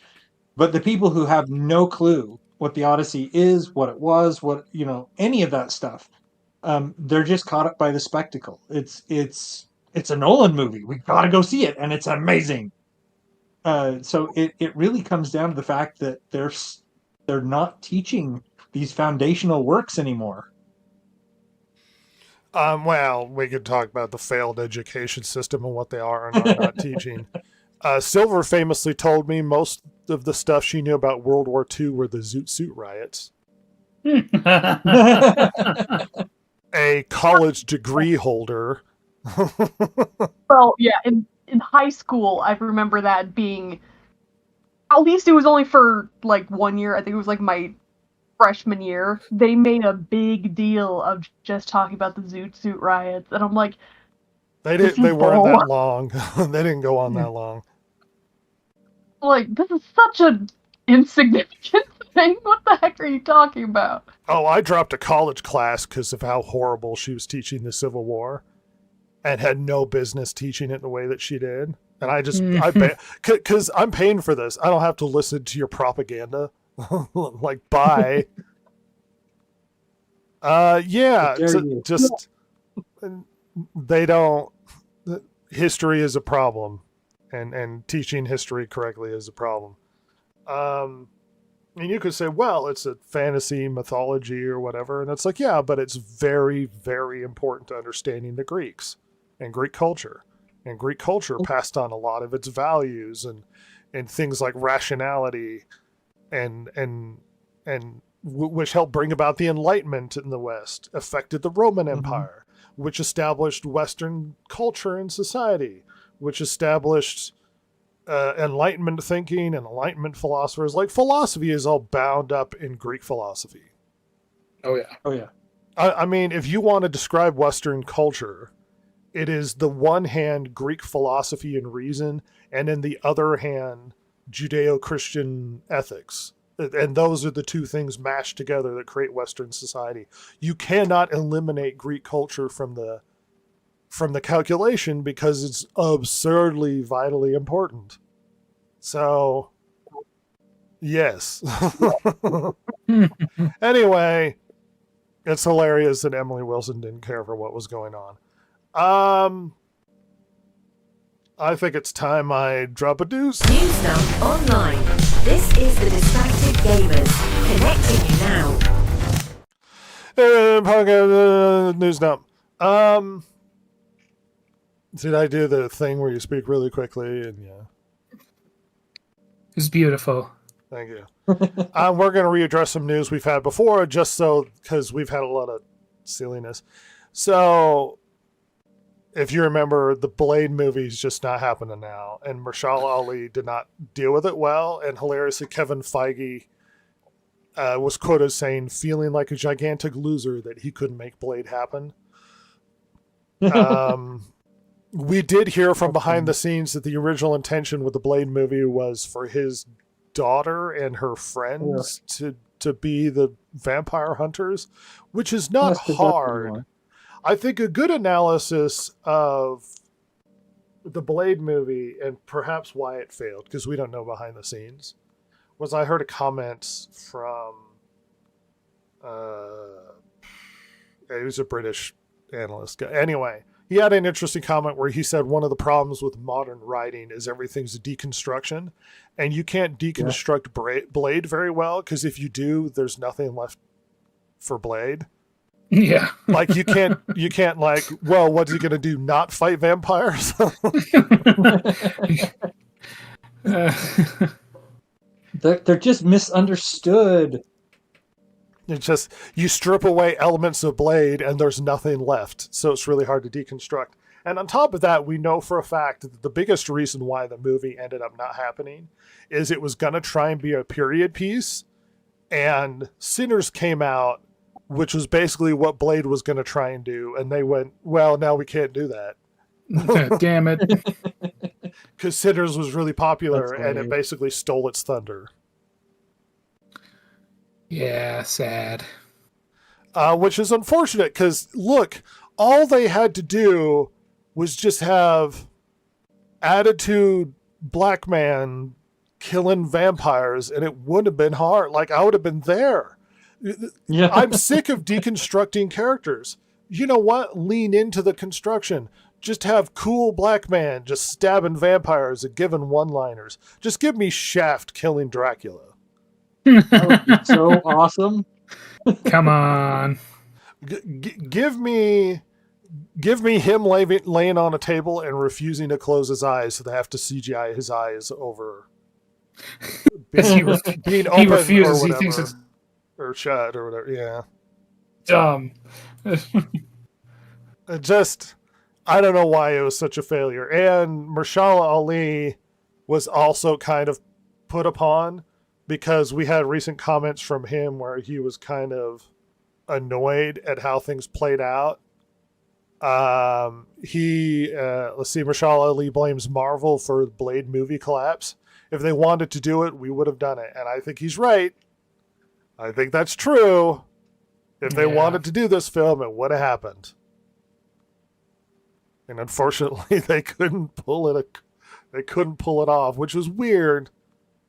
Because they pulled off Ironheart, they can't pull off Blade. It's pretty straightforward, you guys. It's pretty baffling. Blade of all things. It's just, how do you stumble for that long? My God. Well, here's a Feige quote. We didn't want to simply just put leather outfit on him and have him start killing vampires. It had to be unique. That is unique. That's all I want. But that's Blade. I was That's going to say, all I why? Why wouldn't you want to do that? That's what he is. The hell do you mean? That's the big problem from the Marvel side. They're looking at it and saying, we need to do this as a period piece. And we have to have strong female characters. So we're going to have Blade have a daughter. And her friends are going to go out and kill vampires. And then they're like, well, then what's Blade doing? Why is this even a Blade movie? What are we talking about here? Ugh. Well, and here's a quote. It fell into the time when we started pulling back and saying, only acceptable, insanely great. Only accept insanely great. And it wasn't insanely great at the time. This is from the people that made Fantastic Four. A movie so meh. Rhett and I made a review, realized there was an audio problem, and went, Yeah, we had an audio problem and didn't have the energy to re-record a review. Because it's like, doesn't matter. I mean, it was fine. Like, it wasn't, like, completely offensive, but, I mean, But it we were offended trying. physics. oh, it offended a lot of physics, I will say that. A movie that shouldn't have been hard to do, but was hard to do. Funny enough, we also have, this is going to be a very racially charged early part of the news dump, everybody. Wonder Man is not being renewed for season 2 on Disney Plus, which is a bummer. And much to the credit of Abdul Mateen II. Anyway, our guy who played Wonder Man was the most classy when it came to his response to what happened, I believe, on Twitter. Because he went out and he said, we had a great time. It was a wonderful experience. I'm grateful for the fans and everybody who told me how much they enjoyed the show. And it was, just all these good things. He didn't walk away with bitter, like, lambasting other people. Like, that's how you get recast and other stuff. And that's how the audience doesn't walk away with bitterness toward you, which is why nobody blames, what's her name, for being in the live action Little Mermaid. Little Mermaid, because she was a classy person and dealt with all of the criticism in a positive and well thought out way, which is why we all love her. And he dealt with this exactly the way you should. Now, if you're a big fan of Wonder Man, the original comic book character, it was a bad show. But if you're a fan of the show because it was weird and it played with concepts, then you might be disappointed. But, well, Tough. yeah, it didn't do super well and had mixed reactions, and Yeah. unfortunate for that. I didn't bring up the news. What's his name that was the star of Sinners? Oh, yes. They're redoing. Michael B. Jordan. Yeah, Michael B. Jordan is redoing. What is the Thomas Crown Affair, the heist movie? Oh, yeah. Did you hear that? I did hear that, right? Yeah, and they're changing it to them stealing back artifacts from Ugh. European museums that have African artifacts. Yeah. And I'm like, all right, well, that sucks. Hey, that's dumb. Please don't do that. Oh well. Famously, the French Museum gave back a bunch of African artifacts, and they were immediately up on the market being resold to private investors. Yep. I look. I get it. Everybody acts like the British Museum stole these, when in reality, these parts. Look, there are consequences to losing wars over hundreds of years, and then a lot of these places were part of the British Empire. The Greeks have complaints that they have statues and stuff, but to be honest, Greece has gone through civil wars and conflicts, and Yeah. they are in better condition in the British Museum than they would have stayed out in the open under the rain or potentially trashed by some random person. And there are artifacts that we have, the British preserved, that we wouldn't have never had today if they'd have stayed in their locations. Yeah, and there's like kind of an aspect too of, I mean, isn't like this whole museum thing to begin with? I mean, if we're talking like the British Museum, I mean, maybe I'm up in the night. Wasn't it a bit of a reaction to like British people going over and just doing wild shit? Which they Like did. buying artifacts and like Yeah, they did. like drinking mummy dust and Well, shit. to be Like, fair, though, it wasn't Oh, yeah. just the British. The British preserved a lot of things. sure, A lot of yeah, people yeah. across Europe were doing crazy stuff. Like one of the most popular during the Renaissance, one of the most popular colors for your paints was mummy brown, Mummy Brown. where Yeah. they would mash up mummy, and then mummy brown is in a lot of classic Renaissance paintings. Yeah. Which you Well, can't have or recreate today. And that's kind of what I mean, though, is like yes, the Brits weren't like the British Museum can in effect be a reaction to like people, including British people, doing shit like that, where it's like, hey, maybe we shouldn't do that. Maybe we should Yes. preserve things. Wouldn't that be see, nicer? That's the funny thing is the Brits were actually like the respectful ones. They're like, Yeah. maybe we shouldn't sell all this off to private collectors to keep in their closet and then show off to people as you roll out a mummy. Maybe we should Yeah. preserve these and put them in a museum, which the British dealt with way better than all of the other European powers. Like, good lord, Who don't dealt know, with it's- it like stolen treasures to hoard away in your closet. The British were actually like, we should display these cultural phenomenons to the world so that everybody can enjoy them. behold. Yeah, the British Museum was way better than the rest of Europe when it came to that. Way better. I mean, the fact that we have the Rosetta Stone alone is because of British archaeologists. Yes. And the Rosetta Stone has changed everything when it comes to our view of Egyptian script and culture and all that. Which opens up all the drama with Khufu, which is hilarious, if you're not aware of. Ross, I am I'm sure you're not aware of the Khufu stuff. So Khufu's accredited for It's been a building long lot time of the- ago. Well, Khufu's accredited for building a lot of the stuff in Egypt. Yeah, yeah. Like the Great Pyramids and big statues and whatnot. Mhm. Because we can read Egyptian from the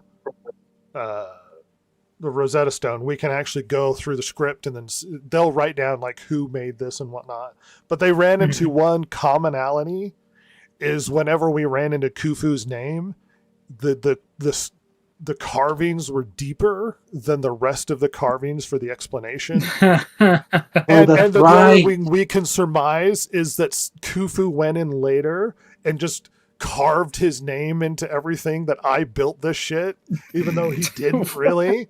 He was just What a taking shithead. credit for everything. So they call him Khufu the Builder, but we're at the point where we're like, he probably didn't build any of this. He just took credit for all of it. So now we don't even know who originally built a lot of that stuff because he literally carved his name deeper into it to make He's sure it was such an hard to get his name. egomaniac. Well, it was hard to get his name out of it now because he carved it deeper into the rock. So Khufu the douche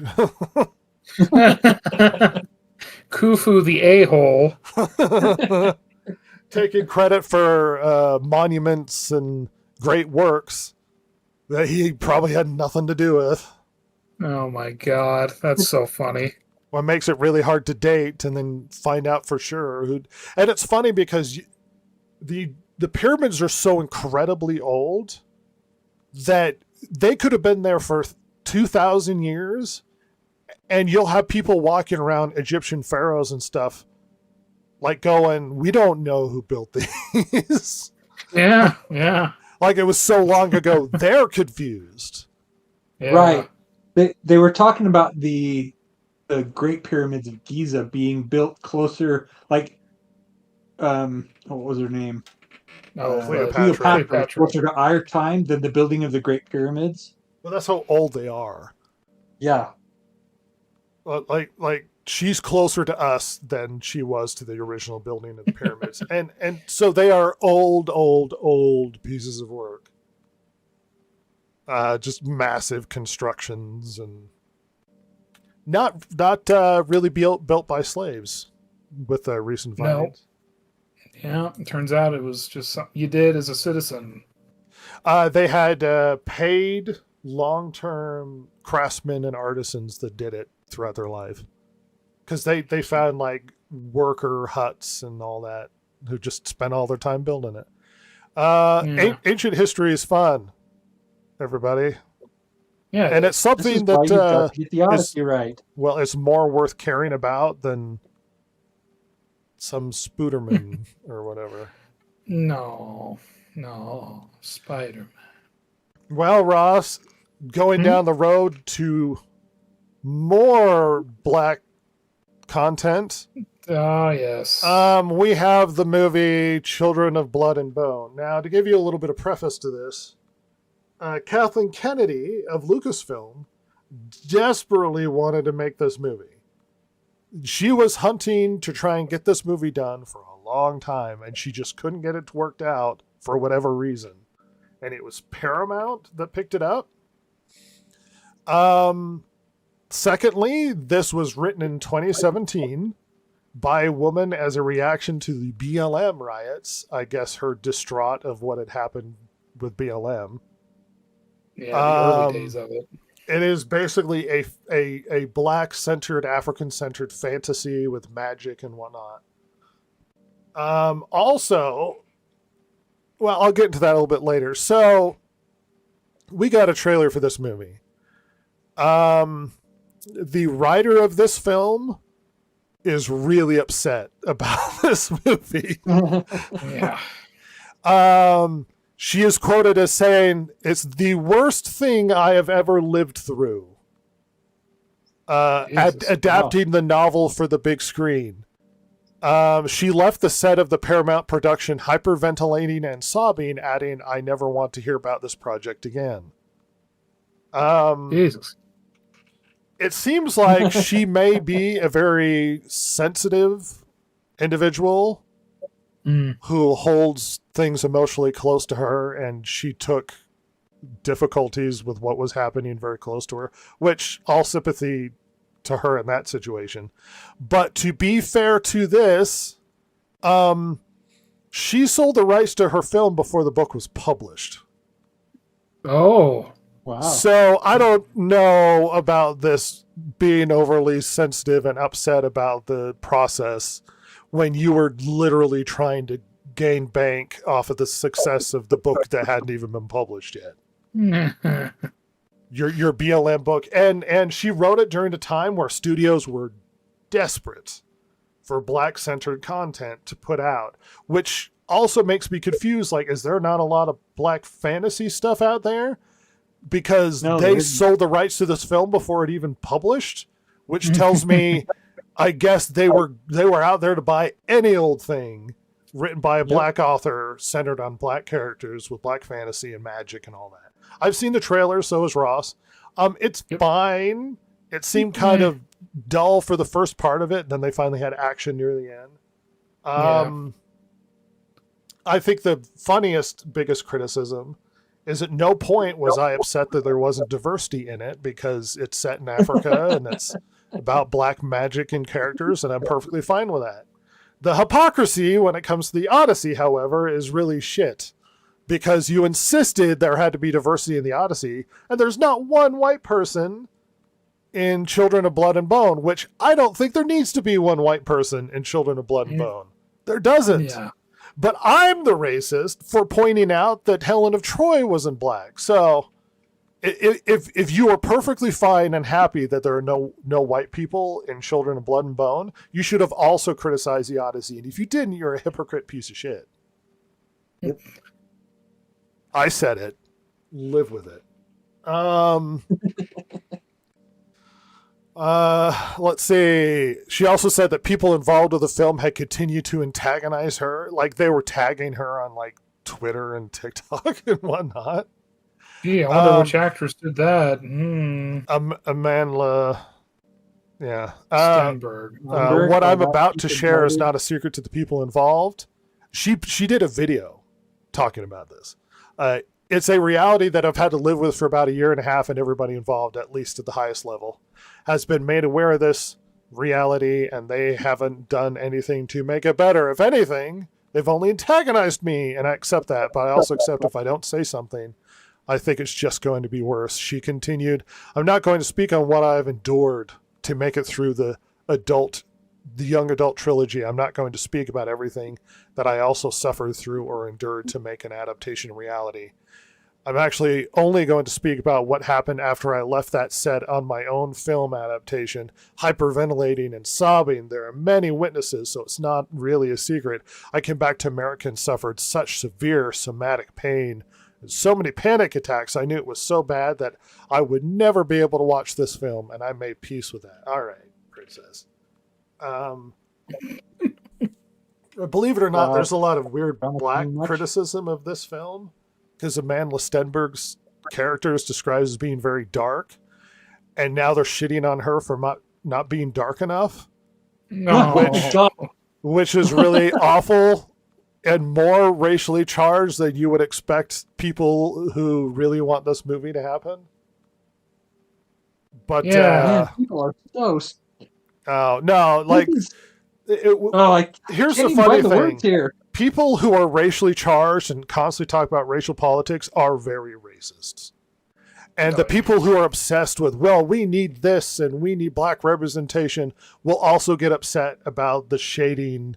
Like, they criticize Moana for not being dark enough. That's right. Yeah, I forgot about that. Like, it's really awful. That is genuine racism, not like jokingly critical. That's genuine. You're not portraying the character exactly the way you should, as opposed to, by the way, Helen of Troy wasn't a black woman. How dare you? As opposed to, I don't like the shade of brown that you happen to be, which is just gross. It's kind of a bummer. Yeah, I'm having trouble coming up with the words here. It's just such a hypocritical thing to do. You people do realize that not all brown people are the exact same shade of brown. What do you mean, you people? Yeah, what do you mean, you you people? white people, because apparently it's the white people that are having a problem with it. No, these were black people criticizing it. Oh. That she wasn't You black realize enough. that not all brown people are the same shade of brown, right? Yeah, and Even in the same there is a family. hierarchy among the black community that if you're light skinned, you're practically a white person. And it's gross. It's just racist. Yeah. So I don't even know if the film's good or the story's good. At its core, it doesn't seem like it's for me, based upon why it was written and the drama surrounding it and all this sort of thing. Yeah. Strong woman with her magic powers. It feels, if you watch the trailer, it feels very Black Panther-y. I gotta say that I've does. so out of the four of us, I probably read the most. And I have this book has come up on my radar occasionally, but I've always pushed it aside because, like you said, this doesn't seem to be for me. Maybe I'll look into it, but I mean, I can't say that this has ever enticed me. It just seemed product of its time, and it's not even that old. No. I mean, if there was a cool story about African warriors or something, it'd be one thing. But this is like girl center of everything with magic powers, and I'm like, no. Yeah. I mean, as opposed to the Woman King that we got, which has like a 99% on Rotten Tomatoes. Oh yeah. And is It didn't even full earn of more than historical $100 million accuracies. in the box office. Mhm. So the 10 people that saw that movie gave it glowing reviews. Dear God. But whatever. Absurdly historically inaccurate movie, Woman King, about people fighting white people to stop slavery when they were slavers in history. They were historically people who enslaved other people in Africa. Like the original person they cast as the main character for that film left the movie because she learned the actual history, and she was like, "Ew, I don't want to be part of this." Oh, good for her. By the way. Oh, definitely. Yeah, that actually shows quite a bit of integrity for someone in Hollywood. Yeah, Yeah. she seemed like a lovely girl, and she's like, I don't think so. Because she went and visited the locations where these things happen, and they had statues and stuff, and she's like, oh, she enslaved other people. That's bad. Ruh-roh. I think we've done enough black conversation for about 6 months. We will circle back around to this. I look forward to coming back in February. Yeah, so You must Ross, have there's been something representation. fun happening, which I think lasted like a day. Oh, Google Earth created an AI tool where you could use Google Earth images and then edit them using AI. So people would do fun stuff, which is what Google wanted them to do, like edit a location to look at like ancient Rome or some other sort of situation. And instead, we got a huge amount of people fabricating disasters. Like, I'm not going to subscribe to you, BBC. Like a destroyed Eiffel Tower, or people creating planes flying into the Freedom Tower in New York. oh. Which immediately put a stop to you can't use AI with Google Earth anymore. Why do you people always have to ruin the good things? Oh, because immediately they were going to find a way to leave it to the internet. Within hours of putting something out, they will find a way to use it inappropriately. Oh Yep. yeah. I saw images of Google Earth images of planes flying into the Freedom Tower. Ah, beautiful. And then people would spread them like they were real. Dear God. I think I saw images of Hiroshima and people saying actual pictures of from above when the bomb dropped, and I was like, no, it's not. Shut the hell up. No, it ain't. Satellites didn't exist, but like your average stupid internet person doesn't know that. No, they don't know shit. I mean, the amount of AI out there of Black Samurai is just absurd. Oh, it's so good. We were the original samurai and everything. He was samurai. Well, hilariously, Ross, BioShock Infinite's license has expired on the PlayStation 3. Oh, It is no longer available for PS3.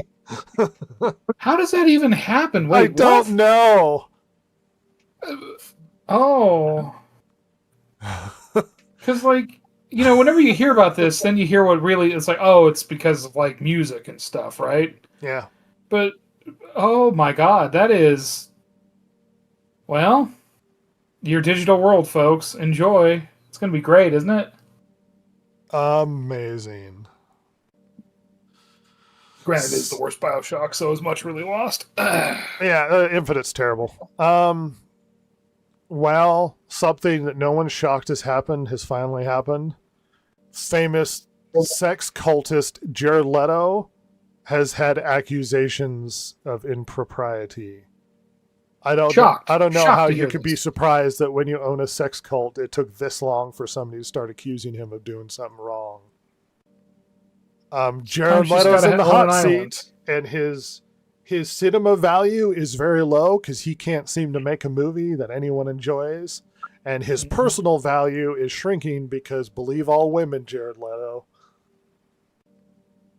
Bum, bum, bum, bum. He's had multiple accusations now. Ooh. By the way, this man literally either owned or rented an island to do sex cult stuff. So, If got you that see going for him. pictures, he's dressed in white robes like Jesus. Oh my God, what a lunatic! He is a I mean, lunatic. Jesus Lord. I don't know what to tell you. Everybody keeps, Jared Crazy Leto is person. such a great actor. I've seen him in one movie I liked. Yeah, maybe 2 for me, but He's that's the worst about it. Joker.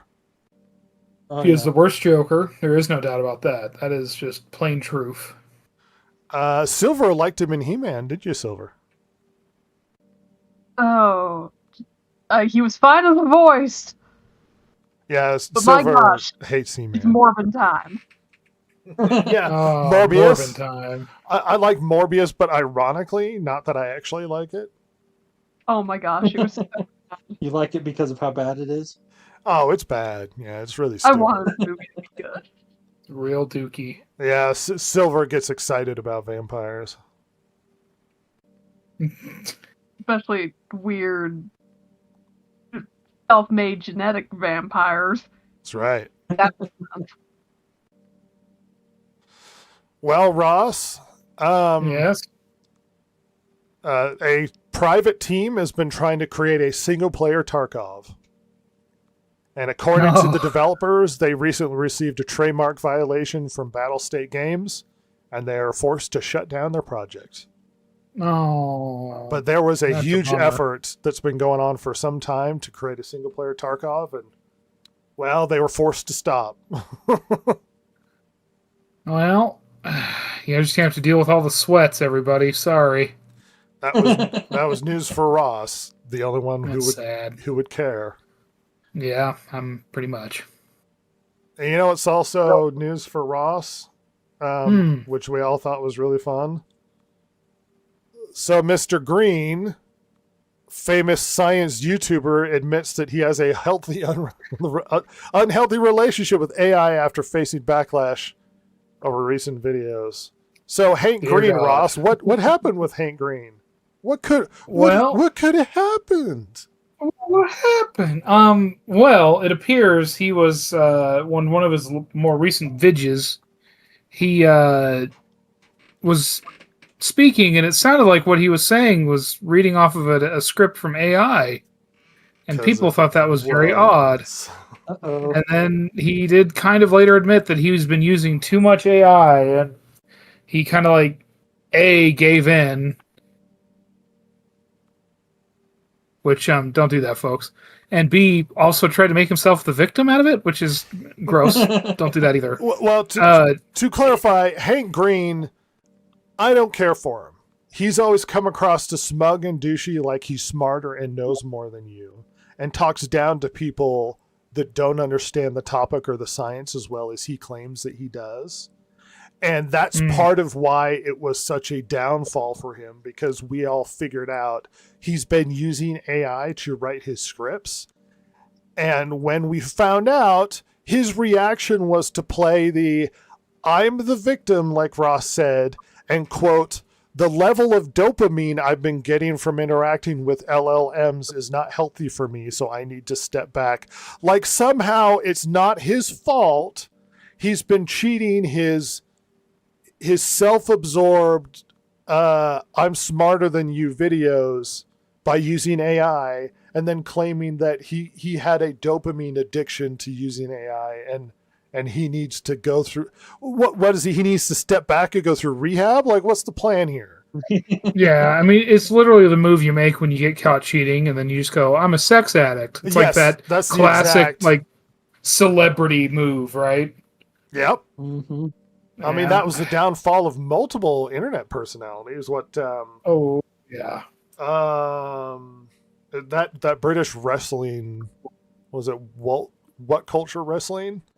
One of the original guys had that, where he came out as a sex addict and then had to disappear for a while. Wait, was it the bald guy, the big bald guy that wrestled? No, it was before that.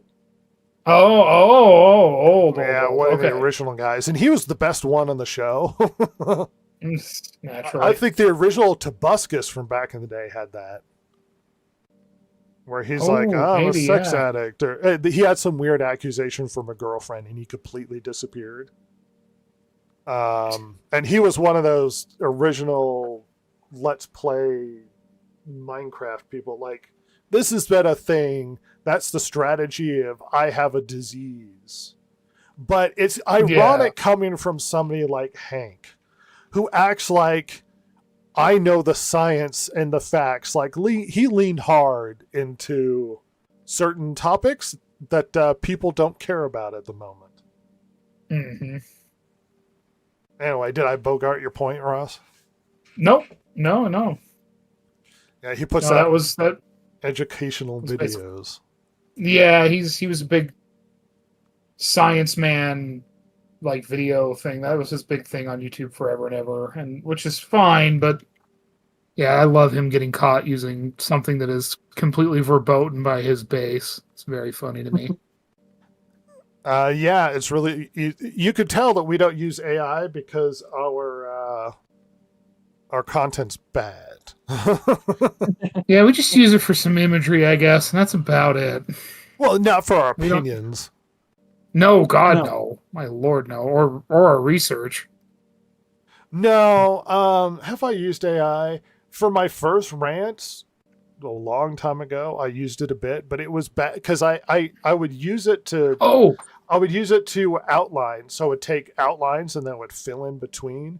But it kept editing it weird, and so I learned my lesson from that. You know what? I lied, Rhett. We did use AI. Do you remember? Oh yeah, for our fake review. Yeah, our very super serious review that we had. But we were very upfront about the fact that AI wrote our really serious review. Yeah, if you ever see that video, folks, clearly we are having a joke. Because we didn't see the thing, but it was the thing that was there to talk about, so yeah. We made do. Well, here's actually encouraging news. So, according to Digital Foundry's John Linneman, Microsoft originally planned to keep supporting physical game discs before the company's recent Xbox reset. He says the idea wasn't to increase disc sales, but to make sure players could still use their existing physical game libraries on future Xbox consoles. He also heard Microsoft had explored the idea of an external disk drive for future systems that don't include one. Linneman was clear that this came from his own sources and hasn't been confirmed by Microsoft. He also said he personally thinks Xbox could still support physical games in the future, but that's just his opinion. That's kind of encouraging, like, even when they're like, well, maybe if we don't have a disc with it, you can still buy an extra thing with discs. Yeah, and it also, like, not only disc support, but backwards compatibility support. Well, and one thing Xbox has done really well with is backwards compatibility. Oh, God, still yeah, does. very much. Yeah, very much so. I mean, PlayStation abandoned that real quick. Yeah, and Xbox has been weirdly consistent about it. If anything, they've gotten better throughout the years. I mean, but I mean, even from the word go with the 360, I mean, there was backwards compatibility. You might get to the moment where if you're a disc fan, Xbox might be the only way to go. Because didn't we get confirmed that the next generation console is going to have a disc drive? Yeah, I thought we did. Yeah. Yeah, I was going to say, you want to know what I just realized? Like, Xbox has been so good about backwards compatibility that in the weird era between Halo 2 releasing and then the 360 coming out, like, Halo 2 was the most played game on Xbox Live, which would have to include some 360 consoles, right? Right. Until Gears of War came out. So, like even way back then, they would have had to have been. Yeah, they've been very good about it. And it wasn't until Xbox One where everybody was like, boo, and then they rebooted the backwards compatibility efforts. Mm-hmm. In contrast, Sony has kind of doubled down on the we're not changing our decision. We're still going to stop would doing they? the discs and everything. Which, despite huge backlash, they seem to have zero interest in changing what they're going to do. And apparently they have strict rules as to how to respond to people about the disc thing, which is not at all. Really? Yeah. Hey. It's almost like the Aladdin exception at Disneyland. Oh, what's that? I don't know what that is. Have you heard of the Aladdin exception? So, in everybody's character description for the contracts and how they're supposed to conduct themselves at Disneyland, I saw this. this is real. Every character strictly says you are not allowed to kill the guests for whatever reason. And the only character that has an exception is Aladdin. And it's written in there that is solely for the purposes of protecting the life of guests and whatnot. Aladdin's the only character that has written into his character an exception where he can, if needed to defend others, kill another person. And that's written The into fuck? it's written into his character description, yeah. I think they So thought good. Aladdin's the only character that uses a sword, so maybe it fits in his character persona. Like he's just gonna murder a guy with a sword who's trying to kill somebody in the park. Well, it's like what the imagine hell? a shooter gets to the park and they're like, "Bring Aladdin in." That way, the kids don't get upset when he uses his scimitar to just stab the guy. Yeah. I found the description. Oh, read it. Park safety. Although we want every Disney guest to have fun, our number one priority is safety. Because of this, Aladdin will never, under any circumstances, kill a park guest unless it is absolutely necessary to save the lives of a greater number of park guests. This is referred to as Aladdin's exception. That rules. Imagine getting Remember- a job at Disney just so you can be Aladdin and Well, have that and in if your you contract. see Aladdin at the Disney parks, be like, he's the only one policy-wise allowed to kill. He could kill us. If he must, which he might. He could. He might do it. We're looking at a massive lawsuit being sued for $105 million Netflix after a hard drive containing the unreleased Nicolas Cage movie was reportedly stolen from one of its offices. The filmmakers claim Netflix failed to protect the movie and delayed notifying them, putting the film's release at risk. Netflix investigated the theft as in monitoring piracy sites for potential leaks. The Odyssey leaked online, like not a camera version. Yeah, that's right. Also, Spider-Man did. Oh no shit. Yeah, and Odyssey That's leaked a lot, pretty yeah. early too, which made them very angry. Say, I'm sure Nolan was just so pleased. Yeah, well, I pirate don't it blame and him. I watch it wouldn't on your either. watch it on your cell phone in the format that he doesn't want you to watch it on. Just smugly watch it on your cell phone. What is the joke of like watching it in the format Nolan always intended, and it's like people watching it on their Nokia phone in black and white. Well, and on top of that, the format he intended, how many people can go there? There's like 40 theaters worldwide, maybe. Yep. They can handle that, if that.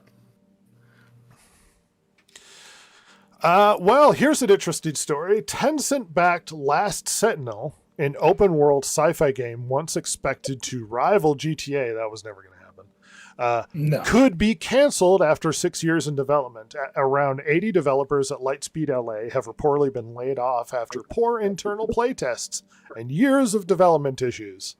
According to Bloomberg's Jason Schreier, Tencent has rebooted the project as most likely canceled, despite spending hundreds of millions of dollars on it. Well, Rival GTA. Yeah, I mean, come on. You hope. Let's be real. We'll see if GTA can even rival GTA now. They have apparently finally finish the buyout for EA. Like it's Oh. finally, Oh yeah, to make it private, huh? yeah. That's Was it right. that Saudi company Mm-hmm. that had bought it? I heard Is that something. the one Jared Kushner's involved in? Well, see, everybody keeps overemphasizing Jared Kushner. Jared Kushner and the Saudis are buying EA. He is involved with a company that is one of the investors buying it. Oh yeah, okay. But for Well, some that's reason, pretty you see titles like Jared Kushner buying EA. It's like, that's not. Well, and he's even not if, even if personally. he was, so Yeah, well, that's the thing. So, like, so businessman did business. Shocking. How dare he? Okay. Wow, I'm truly appalled by this. My God. So what was it? Somebody described EA. Some disgruntled person who worked at EA was like, EA is basically a investment firm that has a video game hobby. Oh, wow. Brutal. Now, everybody, at least famous to us, to this podcast, to the four people sitting here, one of my favorite stories. I love this story. I brought it forward with Ross giggling, baffled that this thing existed. But the famous eBay story where eBay executives decided to harass a small couple doing reviews about eBay stuff on their little website, to the point where they were not only sending people driving across the country to stalk them and break into their garage to put trackers on their cars, to mail them inappropriate objects like pig heads and marital stuff addressed to the dad to make the wife think that he's being gross. The most horrific stalking and inappropriate things you've ever heard committed by a company, of all things. Well, that story has come to an end because the lawsuit has settled and eBay is paying them $56 million. Oh, dude, that's it? I thought it should be more. That they went Yeah. Probably way, should. way too far. I mean, Probably like should be actual more, but gang I'm glad stalking. that they lost. Yeah. Actual gang stalking. Oh, God. They were calling their house. They were sending death threats. They were stalking them. They were mailing live cockroaches and spiders to their house. Oh my god. A bloody pig mask and a funeral wreath with their names on it. My God. I mean, like drug cartels have less yeah. unhinged shit happening. Oh yeah. It was like some psycho executive was like, destroy this small review site in Massachusetts. Okay. I mean, it's a lot of money, but they should own half of eBay for what they did. Oh my Seriously. God. Yeah, they should own half of eBay and then turn it and sell it to GameStop just to be dicks. It is. Ugh. Look up the story. It is insane, the stuff that they did. The campaign by now former eBay employees began with threatening messages on social media and vulgar emails before escalating into delivering live insects, a bloody pig mask, pornography, a funeral wreath, and a book about surviving the death of a spouse. Oh my God. Prosecutors What the fuck? said employees also posted fake Craigslist ads using the couple's home address, sent explicit magazines to neighbors, conduct in-person surveillance, and discussed installing GPS trackers in the Steiner's vehicle. The Steiners sued eBay and defendants in 2021, accusing the company of conspiring to intimidate and silence them because of their journalism. They had a tiny website. They just- Apparently, Man. during discovery, they gained access to roughly 68,000 internal documents, which Ina Steiner said helped them better understand how the campaign unfolded. Yeah, an apology is not enough. What? Why? Oh. That story is insane, and I encourage everybody to look into it because it's hilarious.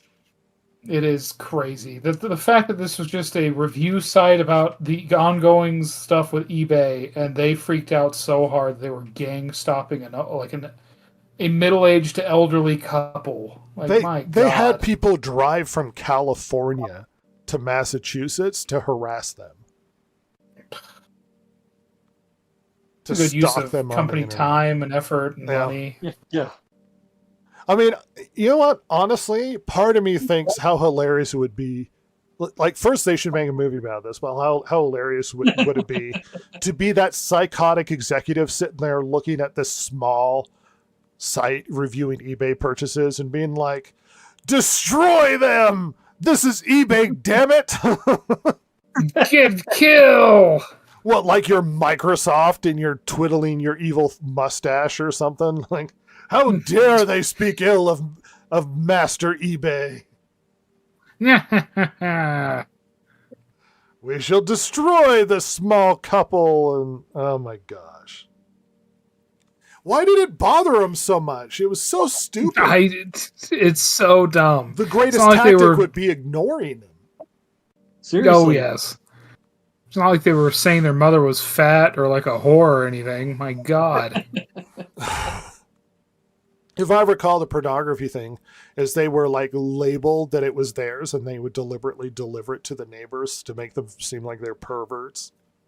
Yeah. Like dumb perverts. Yeah, I know they tried to break into their garage Oh, my with God. the tracking device thing. I don't think they deliberately did it, but they were following them in like a white van or something like that. Like they rented a vehicle to stalk them. Good Lord. Oh, the insanity was weird. It is the most crazy story that I can't. There's got to be somebody who did like a 2-hour explanation of what happened to this whole story. Oh, there must be. Especially now. The insanity that is eBay. But I look forward to eBay getting upset with me because I've shared this Criticizing story. them. Yeah, but I've done it before. Maybe they thought we're too small, but I thought this couple was too small too. So You would have thought. yeah, please harass me, eBay, so I can win a lot of money. So I can have $54 million, you dumbasses. That almost makes me want to go back in time and write critical reviews of eBay. I know, right? God, we missed out, dude. Just the insanity that would ensue. We were fools. Well, the funny thing is that there's probably a dozen websites at least that do the same thing that this couple did, but somehow it really got under eBay's skin, and they're like, no, we have to destroy this one. Forget all the other ones that are doing it. We got to go after these guys. We need to make a lesson. Don't cross Yeah, eBay. I want I them guess that dead. must have been it. I mean, maybe they're like, if we take this couple down hard enough, all those other haters will stop. You don't cross eBay. I mean, cocaine falling out of their nose as they're screaming. See, over the I would have speakerphone. thought this would have happened from somebody like Google or Microsoft, but eBay. Maybe it's We're because already they're not pretty the far biggest. down the line for them. I know. Well, maybe it's because they're not the biggest in town. They have to be the most ruthless. Yeah, I mean, yeah. could Hiring be. mobsters, making hits out. Hey, I got this deal from eBay. Freaking Joe Exotic over here, obsessive podcast videos over That bitch Carol Baskin. freaking Carol Baskin. I tried to go find his podcast to watch it, but I don't think they're on anymore. I bet you. I'm gonna wager that a Internet Archive has it. Someone does, yeah. Someone's got to. Just him going insane over Carol Baskin. What's so God, hilarious about watching Tiger King, which I recommend, is as insane as he's just insane. And then they finally go to the Carol Baskin episodes, and you're like, maybe she did kill her husband. I Maybe don't it know. happened. I don't know. Well, that's what's so funny. You're like, oh, Joe Exotic's a psychopath. And then you watch her stuff, and you're like, well, He is a psycho, but Maybe. Carol Baskin also Maybe she's got a point. might have killed her husband. I'm not entirely sure. There's a distinct possibility. Literally, there's a character in that show who is based off of Scarface. Who Oh went yeah, to yeah. Like they prison, based Scarface off of him. who went to prison for being in the room where they dismembered somebody with a chainsaw. I love that point too, where he's like, "Well, I didn't do it. I was just in the room." Yeah. Well, what was it like? You could say to prosecutors, "You didn't do it," but it doesn't matter when you're in the room when they chop up the body. My God. You're like, Oh. uh-huh. One lesson you'll learn is people involved with big cats are all psychopaths. Yeah, they're all crazy. To a letter, every single one of them, Yeah, including they the are guy some with the kind of harem. insane. Yeah. Yeah, it's either he has the harem of women that he wants all to look alike, kind of, in some way, and gets them boob jobs and their teeth done and shit. Or down to the employees who will work there for no money because they love the tigers. Yep. Oh my God. Or how about that guy from Vegas that was just going to scam and rob everybody and take Joe Exotic Yeah. stuff? To Joe Exotic having conspiracies at Carol Baskin's trying to destroy him.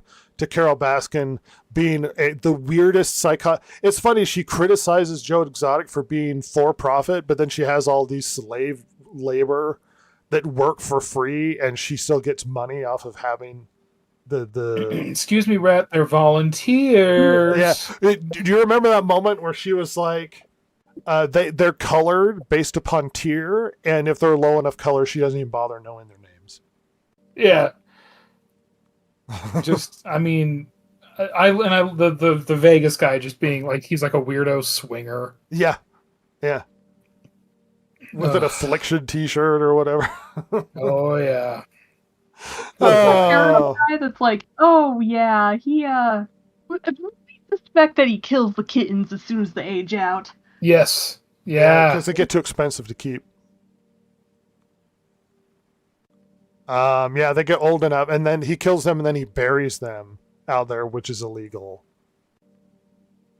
Yeah, it's a whole. Well, the kitten mill were having little kittens. They get so much money for people paying them to take pictures with little tiger babies. No, tiger Tiger cub. Cubs. Yeah. It's a thing. Yeah. People shouldn't have these animals, everybody. My God. Yeah, they're not domesticatable. No. No, and like on one hand you can say conservation, but these people aren't doing that. Joe still thinks he can get Trump to pardon him. That doesn't seem to be a thing that's going to happen. Will literally never happen. Well, it's funny. I saw somebody ask Trump about it, and he's like, "Who?" Oh, thank God. He had no idea who Tiger King was. I think he's on his third marriage in prison. The third one in prison? Oh Yeah. my God. Because at the end of the Oh, show, my- he was married to a new guy in prison, but I think he's been through a couple dudes after that. Oh, sad. Very sad. He was all upset that one of the guys he was married to was sleeping with a lady on the side. And it's like, well, because you gave him free stuff and heroin.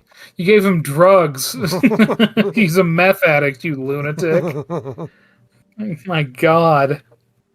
Tiger King's great. Anyway, we should end this podcast as we have said enough words to upset the Google AI, especially illicit Yes. drugs. But it's been a fun podcast. Look forward to us every Saturday, and we'll see if I do a review of Spider-Man. We'll see. Yes. We'll see. And our mysterious eventual Far Cry. The problem is it's going to take a huge amount of work to make a really good video. Me and Ross doing mega Far Cry review. Yeah. Someday. I really want to do it, but Yeah, we just need to sit down and kind of hash out one day what we think it's going to look like and all that. But anyway, thanks for coming. Silver's been very active today. We appreciate that. You're welcome. Screw you, Silver. Let's get out of here, everybody. Aw. Goodbye. Silver sucks. I'm really delaying. Outro.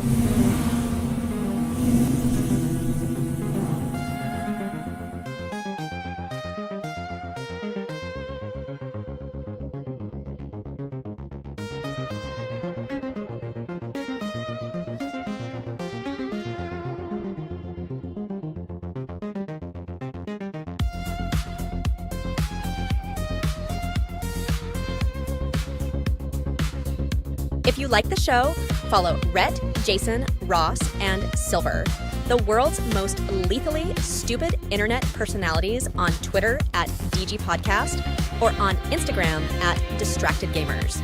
If you liked or hated what you heard here today, you can email them at thedistractedgamers@gmail.com and share your feelings. Not that Jason would care, since he hasn't any, of course.